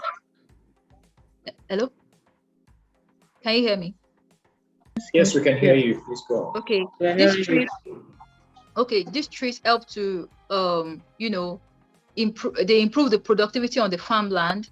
Then they serve as shade, and they provide mulch for existing agricultural products. Now they also provide food in like a supplementary income to the farmers, and we are focusing on women. We are using this project to empower women. So subsequently, as we be planting more trees, we'll focus on fruit trees, and over the year we monitor the growth of the trees, the productivity of these trees, and we also ensure that these trees are sustainably harvested. The fruits on these trees are sustainably harvested the fruit on the trees are sustainably harvested to feed people, to give school children. And we are also focusing on schools. We recently, the last trees we planted over 1,000 trees in different schools in specific states in Nigeria, Abuja, Lagos, Oshogbo, down to Kano State and some other places in Nigeria. So that will be our focus henceforth. And another project, my computer is yet to respond. I would have shown you some of these things in a PowerPoint presentation. So we are also working on a project whereby we want to connect farmers to consumers. We call it an online farming system. Trees can be used to increase the productivity on farmland in an agroforestry system. So we want to set up this farm in such a way whereby we will set up a model farm, and still we'll be able to connect farmers online with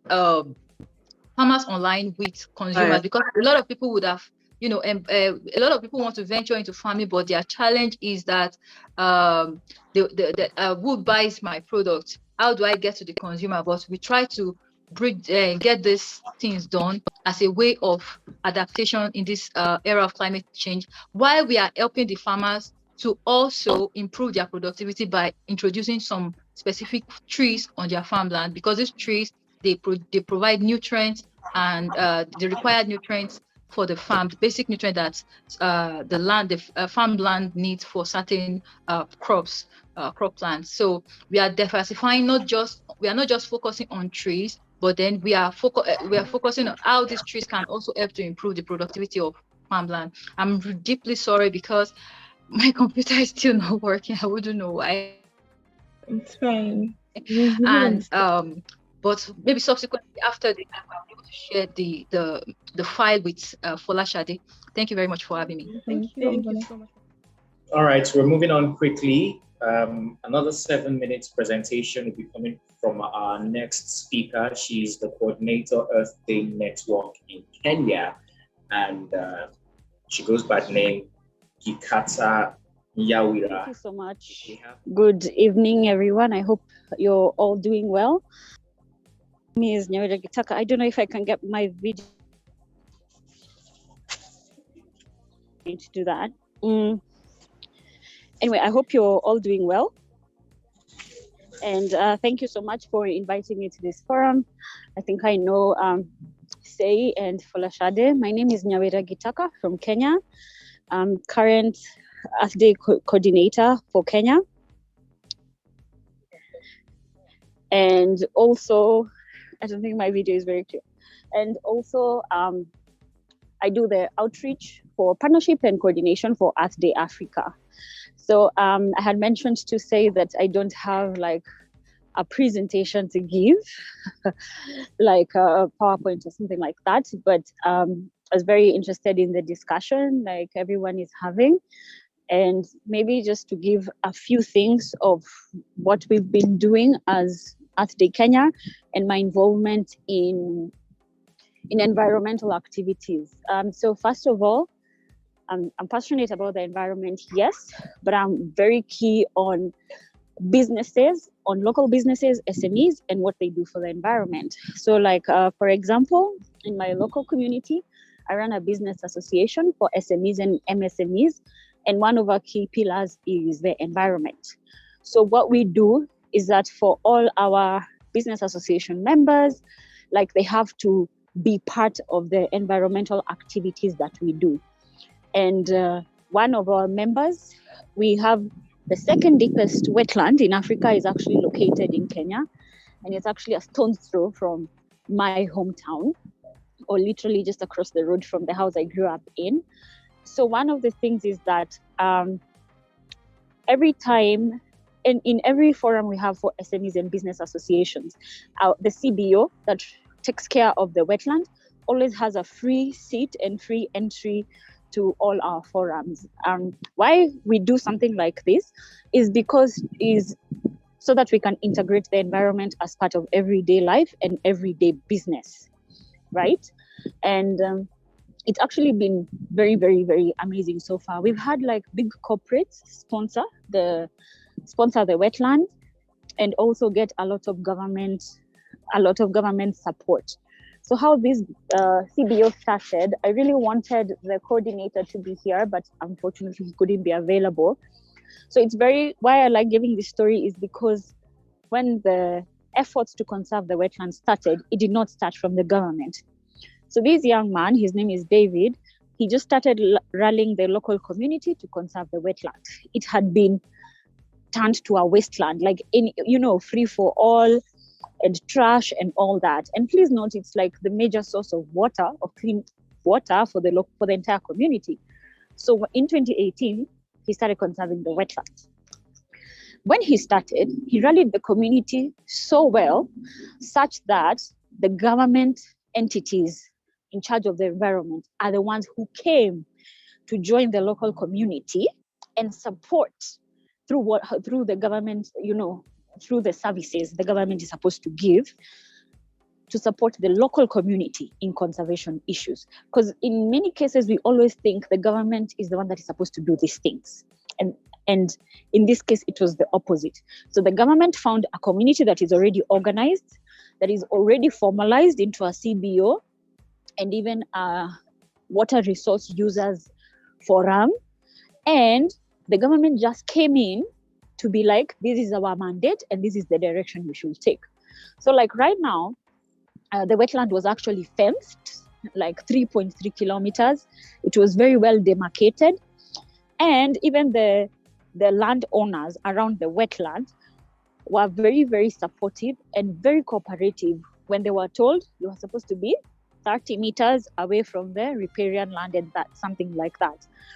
Why I really like giving these stories, because first of all, I believe stories or people who have achieved something are great inspirations. And the fact that sometimes we think we have to be extraordinary people or have some extraordinary abilities to be able to change a community. And for me, like David is such a practical example of how one individual can rally a community and drive change.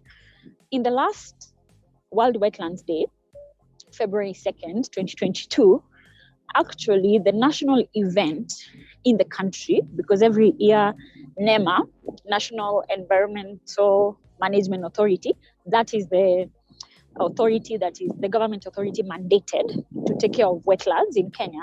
They always have an annual wetland event in different locations across the country. So actually this year, it was held at Ondiri Wetland, which is this wetland that I am talking about, which was just very fascinating for us, because that means it's gotten government recognition. That means people are actually interested in what goes on here. And each and every week so far, I can attest to that we always have a group coming to do bird watching, to study invertebrates. Yesterday, we had a group just coming to find out about what invertebrates are in the community, what is happening.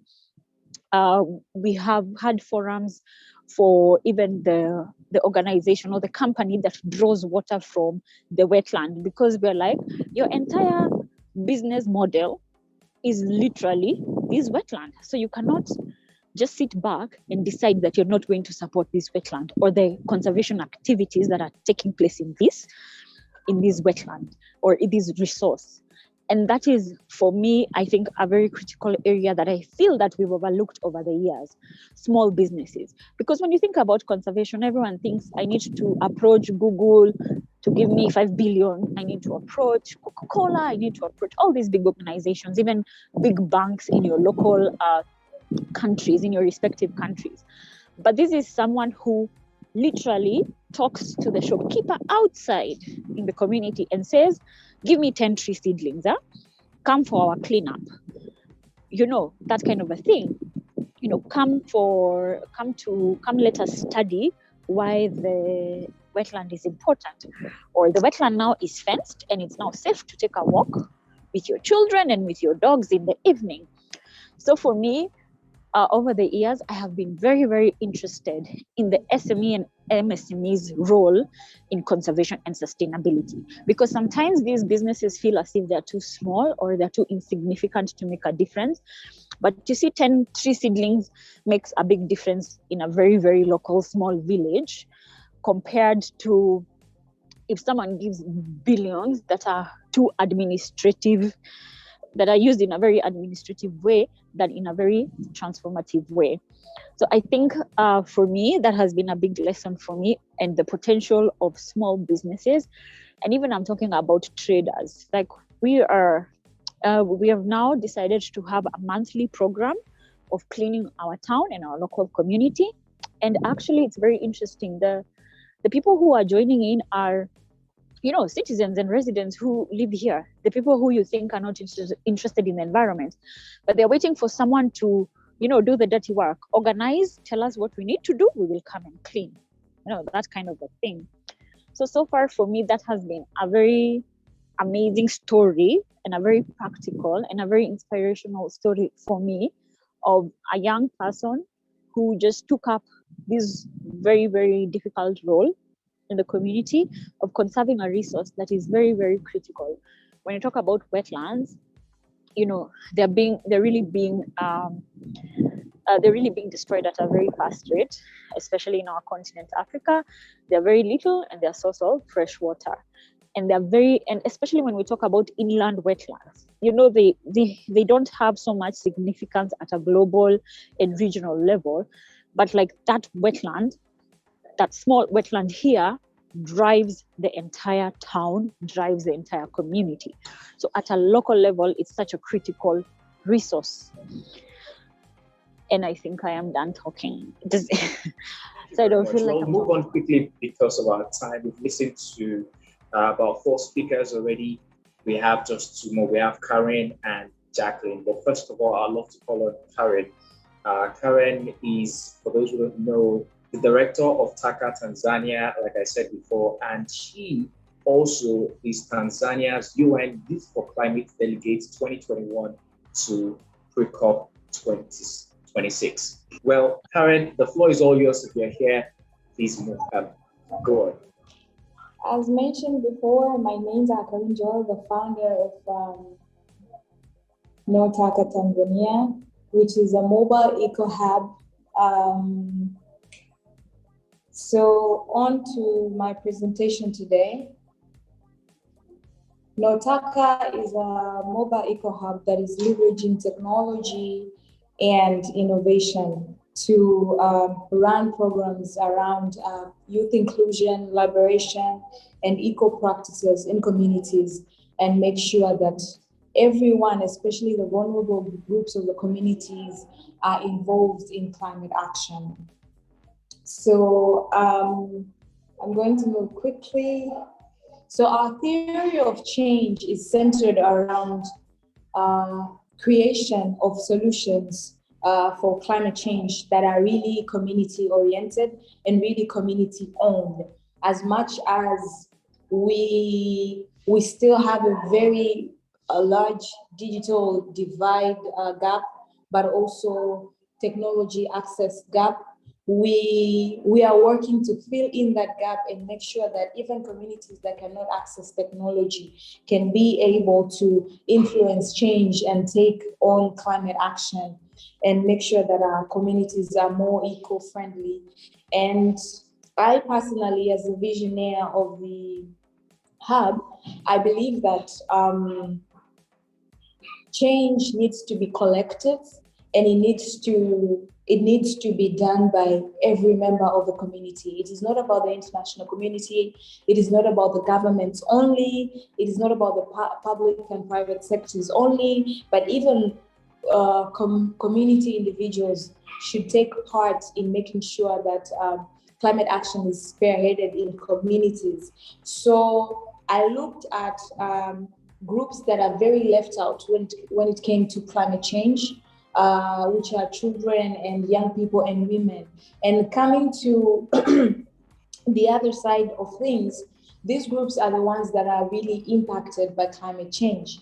So I felt like it was very strategic to bring in these groups and make sure that they're the front line of practicing eco-friendly activities from family level up to national and regional level. So what we really focus on is making sure that these groups are empowered to take up action. And our theory of change is centered around innovation, community-led solutions, and cognitive learning. To say every solution that is capitulated in our moves, it has to be very practical so that it can be replicated in areas facing a common challenge in Africa or worldwide. But also when it came to innovation, we know that data is a very strong aspect when it comes to driving change in the community. Data translates into telling us a lot of things, and data can really help us visualize the communities that we want in accordance to the numbers that we are seeing. So we really also wanted to incorporate data in our work since the beginning of Notaka, Tanzania. And so actively, our thematic areas are innovation, advocacy, and learning. And through this activity scheme, we have activities and respective projects that we work on in Tanzania. So to say, like in innovation, we do simple waste sorting machines and tools. Let's say when we visit children, school children, primary school children in schools, then we would have them do workshops on making simple waste sorting materials to say, okay, this is iron, this is paper, this is organic foods. So where exactly are these things supposed to go? And after these things are sorted, they are not waste. So what next to do with them? But also we're working on scoping up drone technology and AI tools, because we saw that in Tanzania, the waste problem is an issue, and we still have a very critical issue around translating the whole climate change aspect into information that people can really understand. Because people are facing prior problems before climate action. People are facing diseases, displacement, poverty, and people are really struggling to make ends meet. So when you come with your scientific, technological, hard kept information on climate change, people want to be able to give you that extra helping hand or a contributive hand towards climate action. So we thought we could use these tools to map out areas that are affected more with climate change, say in the agricultural sector or in urban planning, so that the data that we get from there helps us, but also the government and other development stakeholders to integrate solutions into them. And then in advocacy, we really focus on storytelling and interactive visual information. So we make documentaries, we write stories, climate stories. We also try to use interactive technological methods to bring out information on climate action. Say we want to talk to the youth on climate financing, then we would find an appropriate interactive tool so that they understand what exactly we want to mean.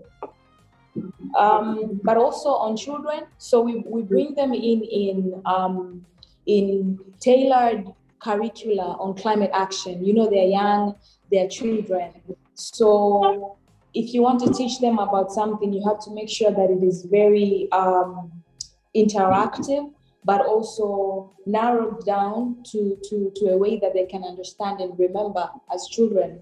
So through the Wote Sote curricula of children, we teach them on basic climate eco-friendly practices that they can do at home, but they can also influence their parents or guardians or peers at school, but also we bring them in to teach them on their prospective professional careers to say if a child wants to become a teacher.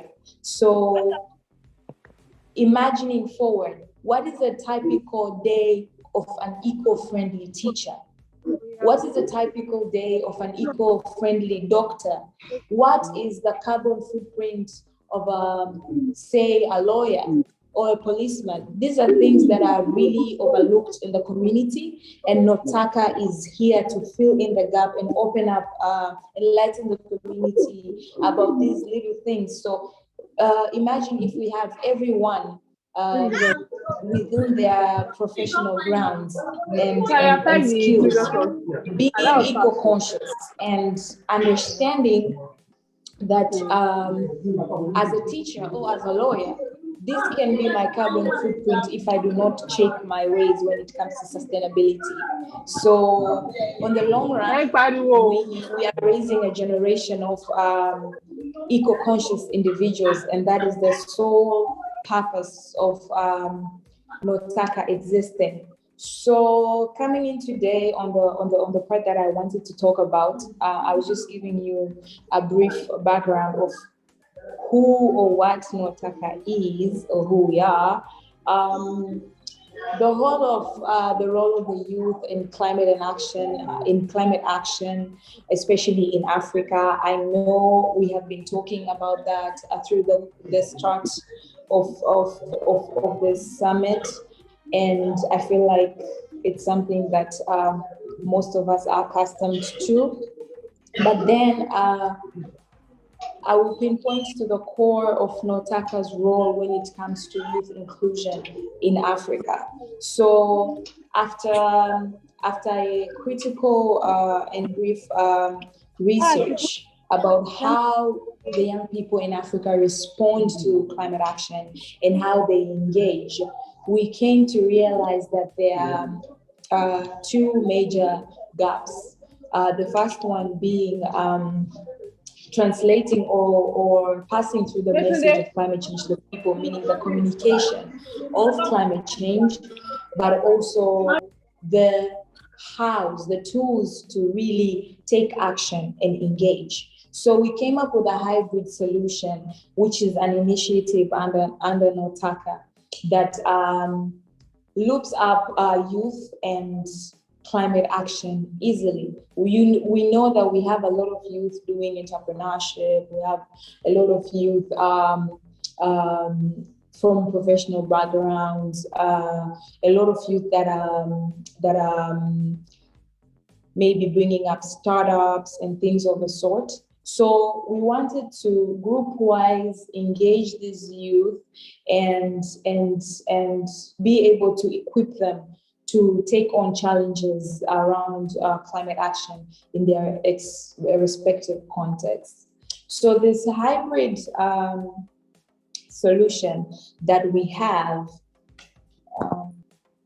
so we divided our intervention into three major roles that the youth can play when it comes to spearheading climate action or engaging in climate action. The first one being social entrepreneurial and innovative role.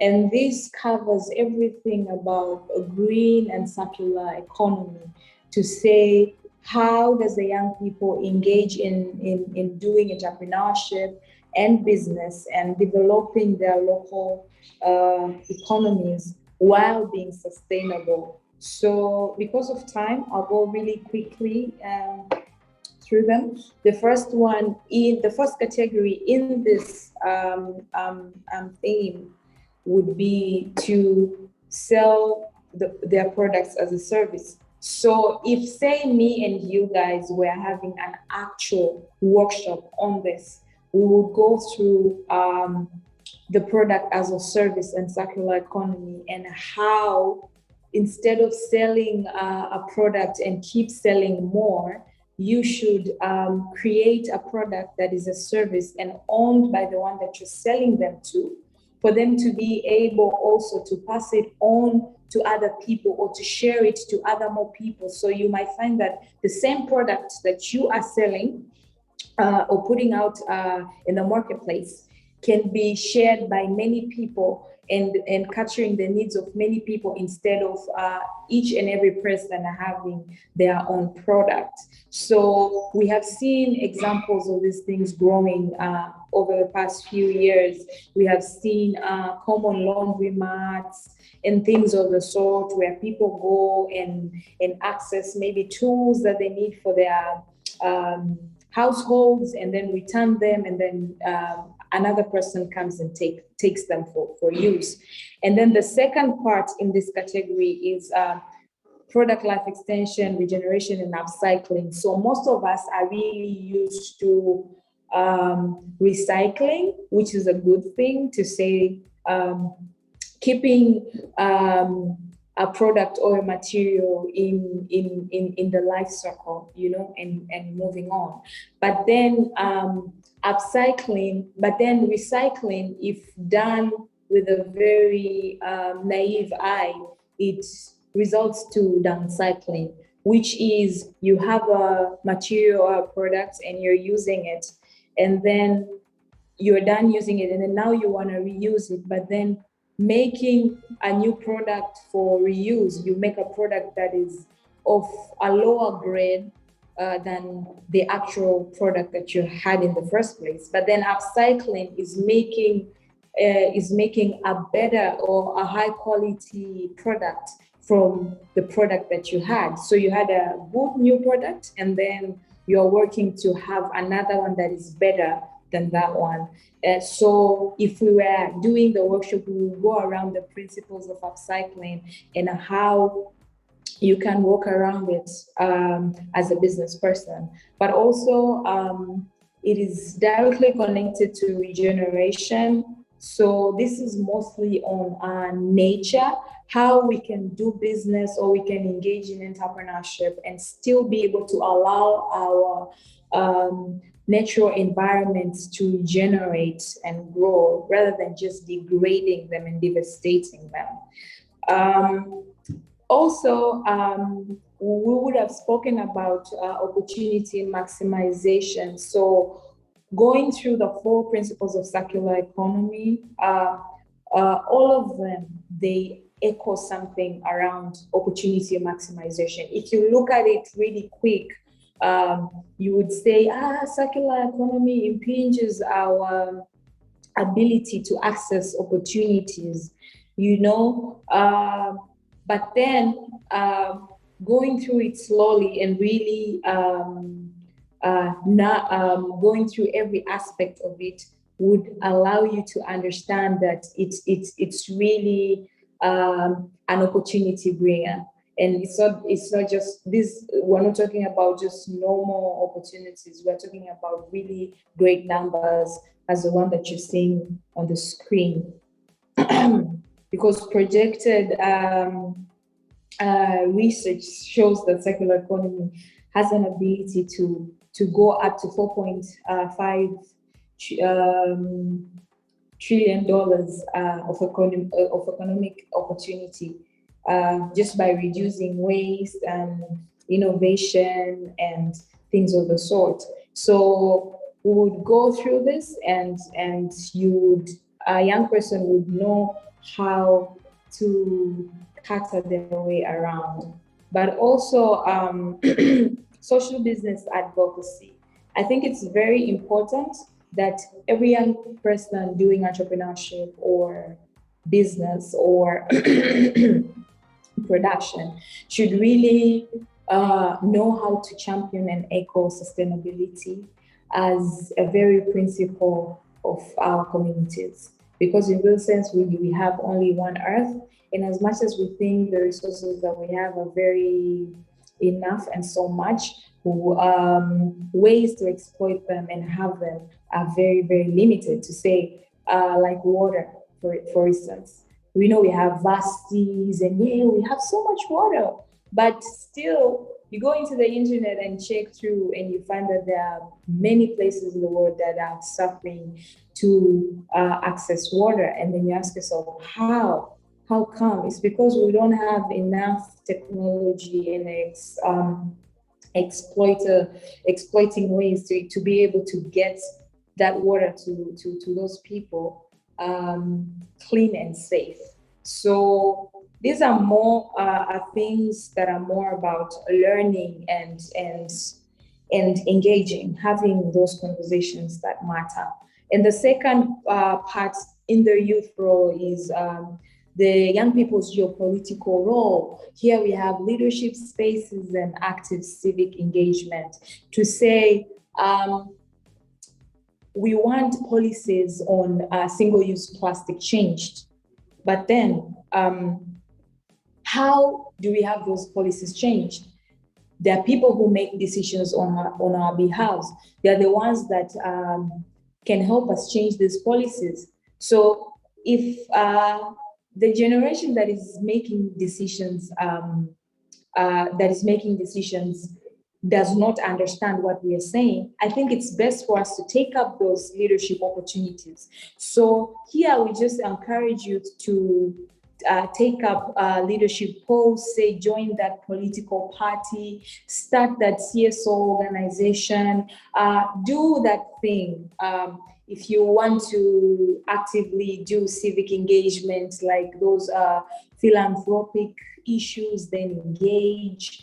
If you want to do outreaches, community events, beach cleanups, and things of the sort, we encourage them to do so, because in real sense, our geopolitical role is very, very vital when it comes to climate action as youth, especially from the global south, because our belt is really impacted by climate action, and taking into account that we are the least that are really contributing to this event.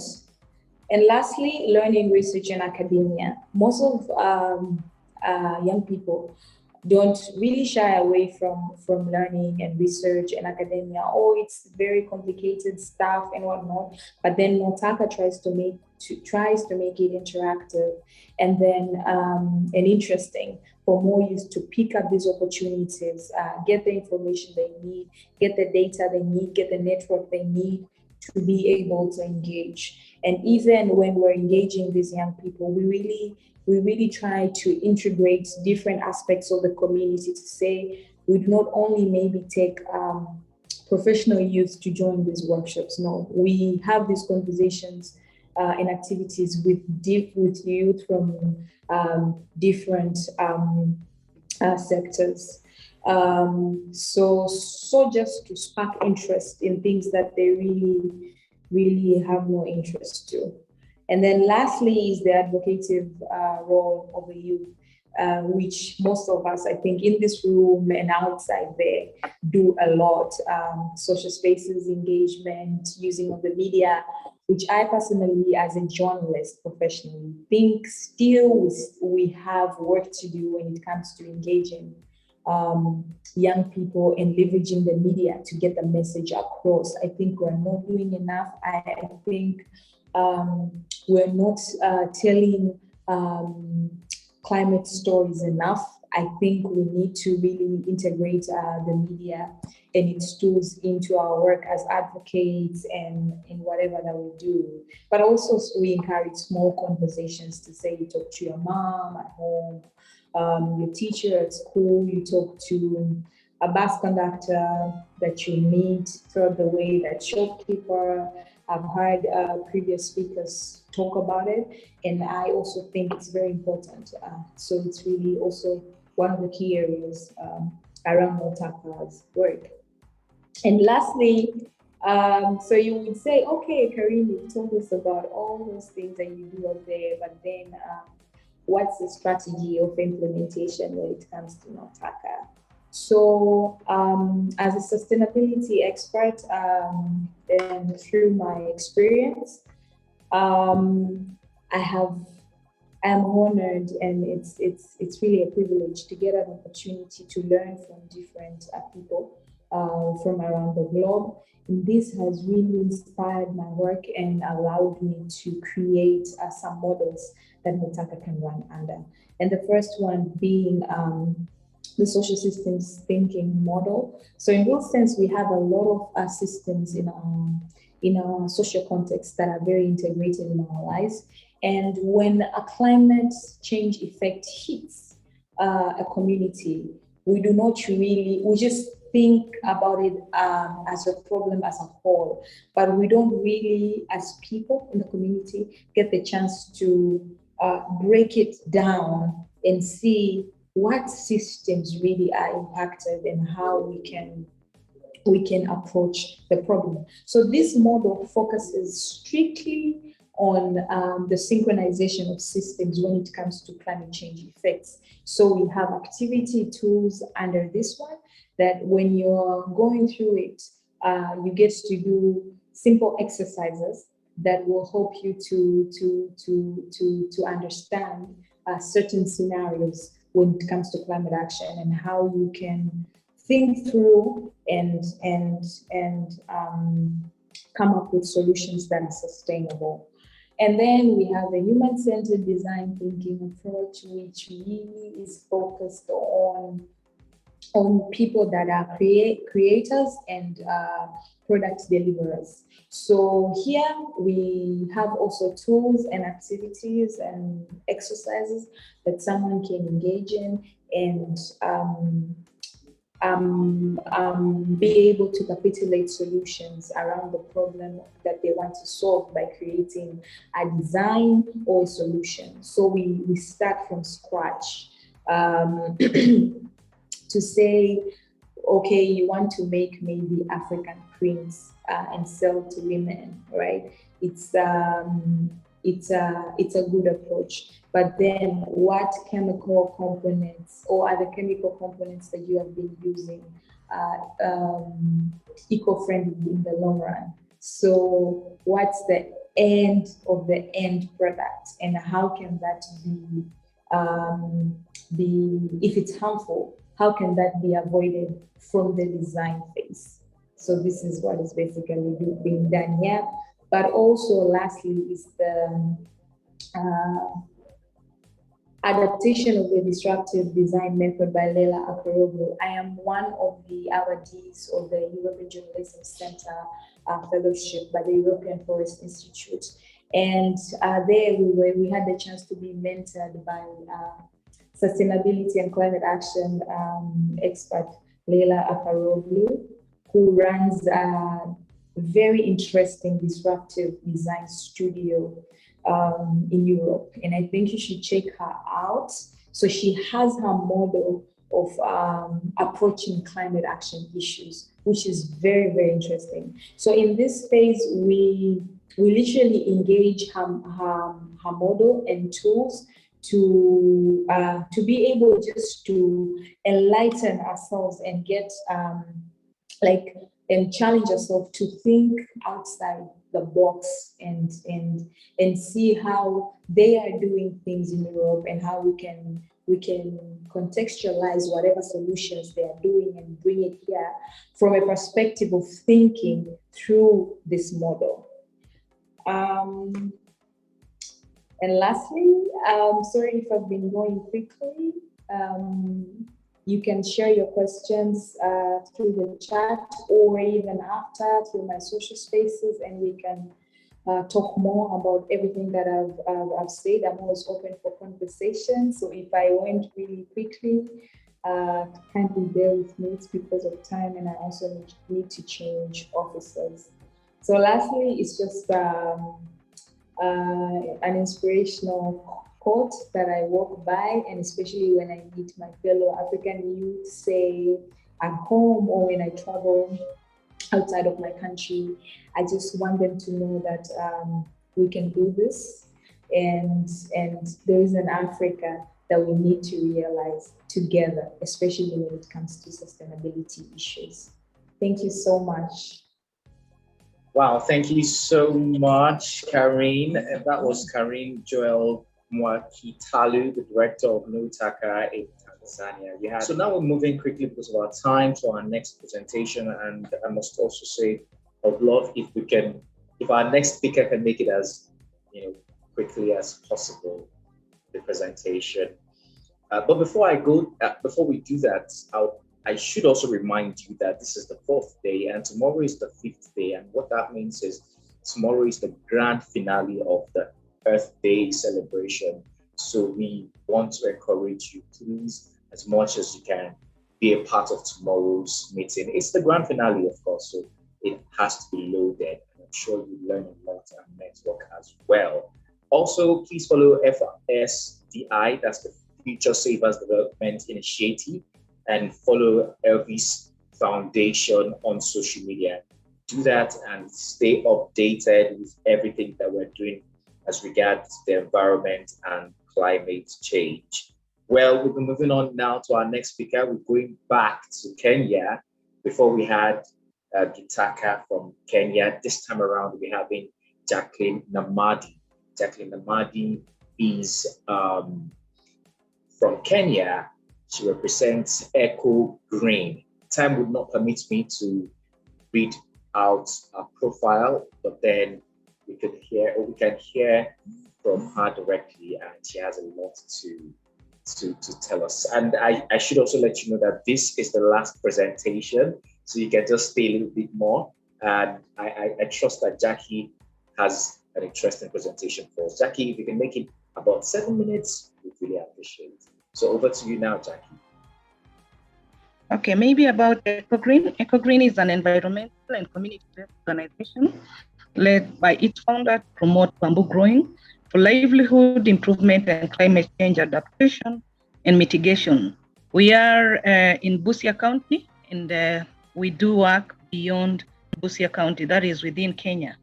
EcoGreen Kenya has a membership of youth and women group, and works towards contribution to the environment action change process. It was founded in 2004 and registered in 2015. That is, it was a combination of youth that were by that time working as volunteers at Kenya Forest Service in Kenya. So they decided to do something that will still bring an impact to the community and return something back home. Counties that we operate in are in Busia, Bungoma, Kakamega, Siaya, and Vihiga, and we are currently having more than 3,000 farmers doing bamboo farming under more than 3,000 acres within those localities.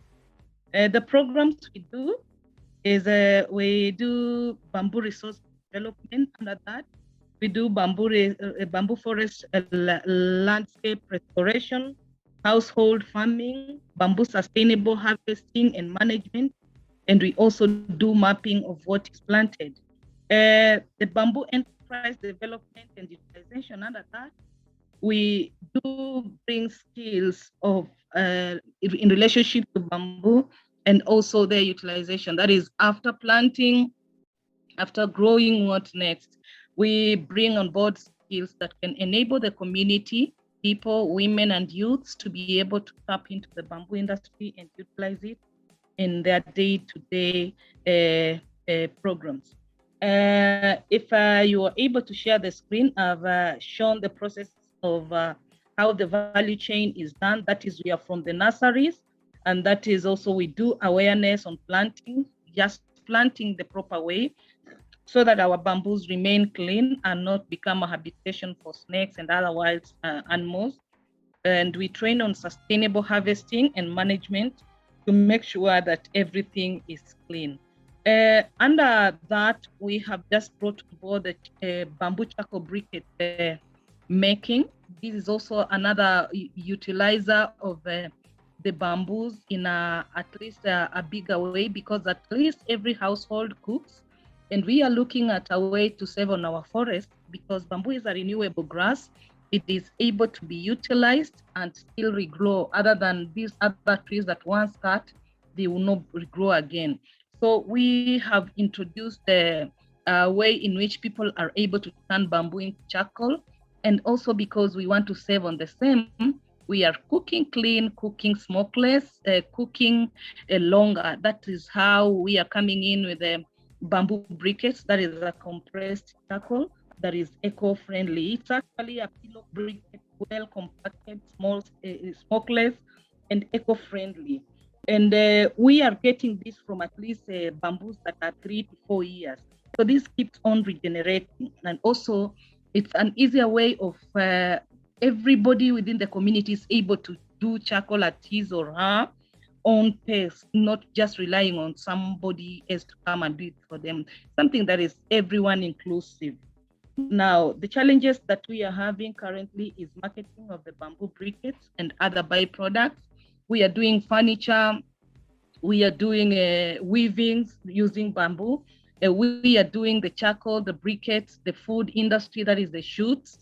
We are all utilizing the bamboos that farmers are actually planting. So we are having challenges in creating market. People are expecting at least the briquette fire to burn much faster than just like the other charcoal, but these are slow burning fire, and the community has to readjust that because it's an eco-friendly fire. We are having a limited bamboo resource. Actually, we need to have more people planting the bamboos so that we are able to have enough raw material. And also something to do with the inadequate training. Most of the people have not bought in the technology, the technicalities in utilizing bamboo as compared to other tree or forest products. And then also the drying shed for our charcoal. Sometimes what we have begun, we still lack such capacity and even branding material. I've shared a comparison on cooking using smoky firewood versus using the smart briquettes. In a nutshell, that is the little presentation I had. Thank you. Wow, that was that was very sweet. Thank you very much, Jackylne Namadi. Jackylne is a marketer and also she has done a lot in the industry of bamboo. Well done, Jack. Sorry. Folashade. I'm sorry. Yeah, please, Jackie, I'm so sorry. You sent the presentation and I'm unable to share due to technical complications. I'm really sorry. My apologies. Hopefully, I can send this document, the slides you had sent to me, to our attendees eventually. Thank you. It was such an amazing presentation, and thank you for your time. Thank you for rescheduling. We have learned a lot, and thanks for empowering women, you know, in the bamboo business. All right, Tonya. All right. Thank you. You'll allow me to get off because I'm just getting another meeting. Whoever has questions on regarding the same can be able just to send to us or email or reach personally. My email, I'll be able to respond to them. I'm getting just in another meeting. All right, please, you can just drop your mail and your handles in the chat, so that would be very lovely. Thank you. Thank you. Okay, then, a lovely presentation all the way from Kenya. Now we're back to Nigeria. We're rounding off the meeting now. Thank you for everyone who has stayed till this time, and it's a good time to say that we should be meeting tomorrow. So Folashade, Priyanka, Sheyi, you're all my co-hosts. I would say that you can say your passing or your goodbyes now, while I appreciate everybody for joining us. Once again, talk about our partners. We want to appreciate every one of them that has been a part of this from the beginning even till now. Ervis Foundation, Futuresavers, the POP movement that protects our planet, that invest in our planet. Also, we are appreciating them, Aqua World, SBI, Eco Hero Lab, Baronic, Mena, Get, No Taka, Akanka, Africanness, Living Seeds, Green Hub. We appreciate every one of them. And those that I couldn't mention, yes, we appreciate it as well. Please do well to follow all of these platforms online and you get yourself updated. I think that's it for today. I don't know if Folashade or Sheyi or Priyanka has anything to say before we. Before we close, can we just have a group picture? People who are here can switch on their camera, then we can just capture that for celebrating day 4. So people, whoever can switch on their camera, that'd be great. Nice to see you here. If you all can just switch on your cameras, that'd be wonderful. If it's absolutely possible. Okay, to everyone who's here, 3, 2, 1. Thank you so much for switching on your cameras. Awesome. Thank you so much for joining us for day 4. And yes, Sulu, I'll hand it to you to close the event. All right, Sheyi, I can see your face. Would you like to say something before we leave? Oh, I think it's been a mind-blowing session throughout the day.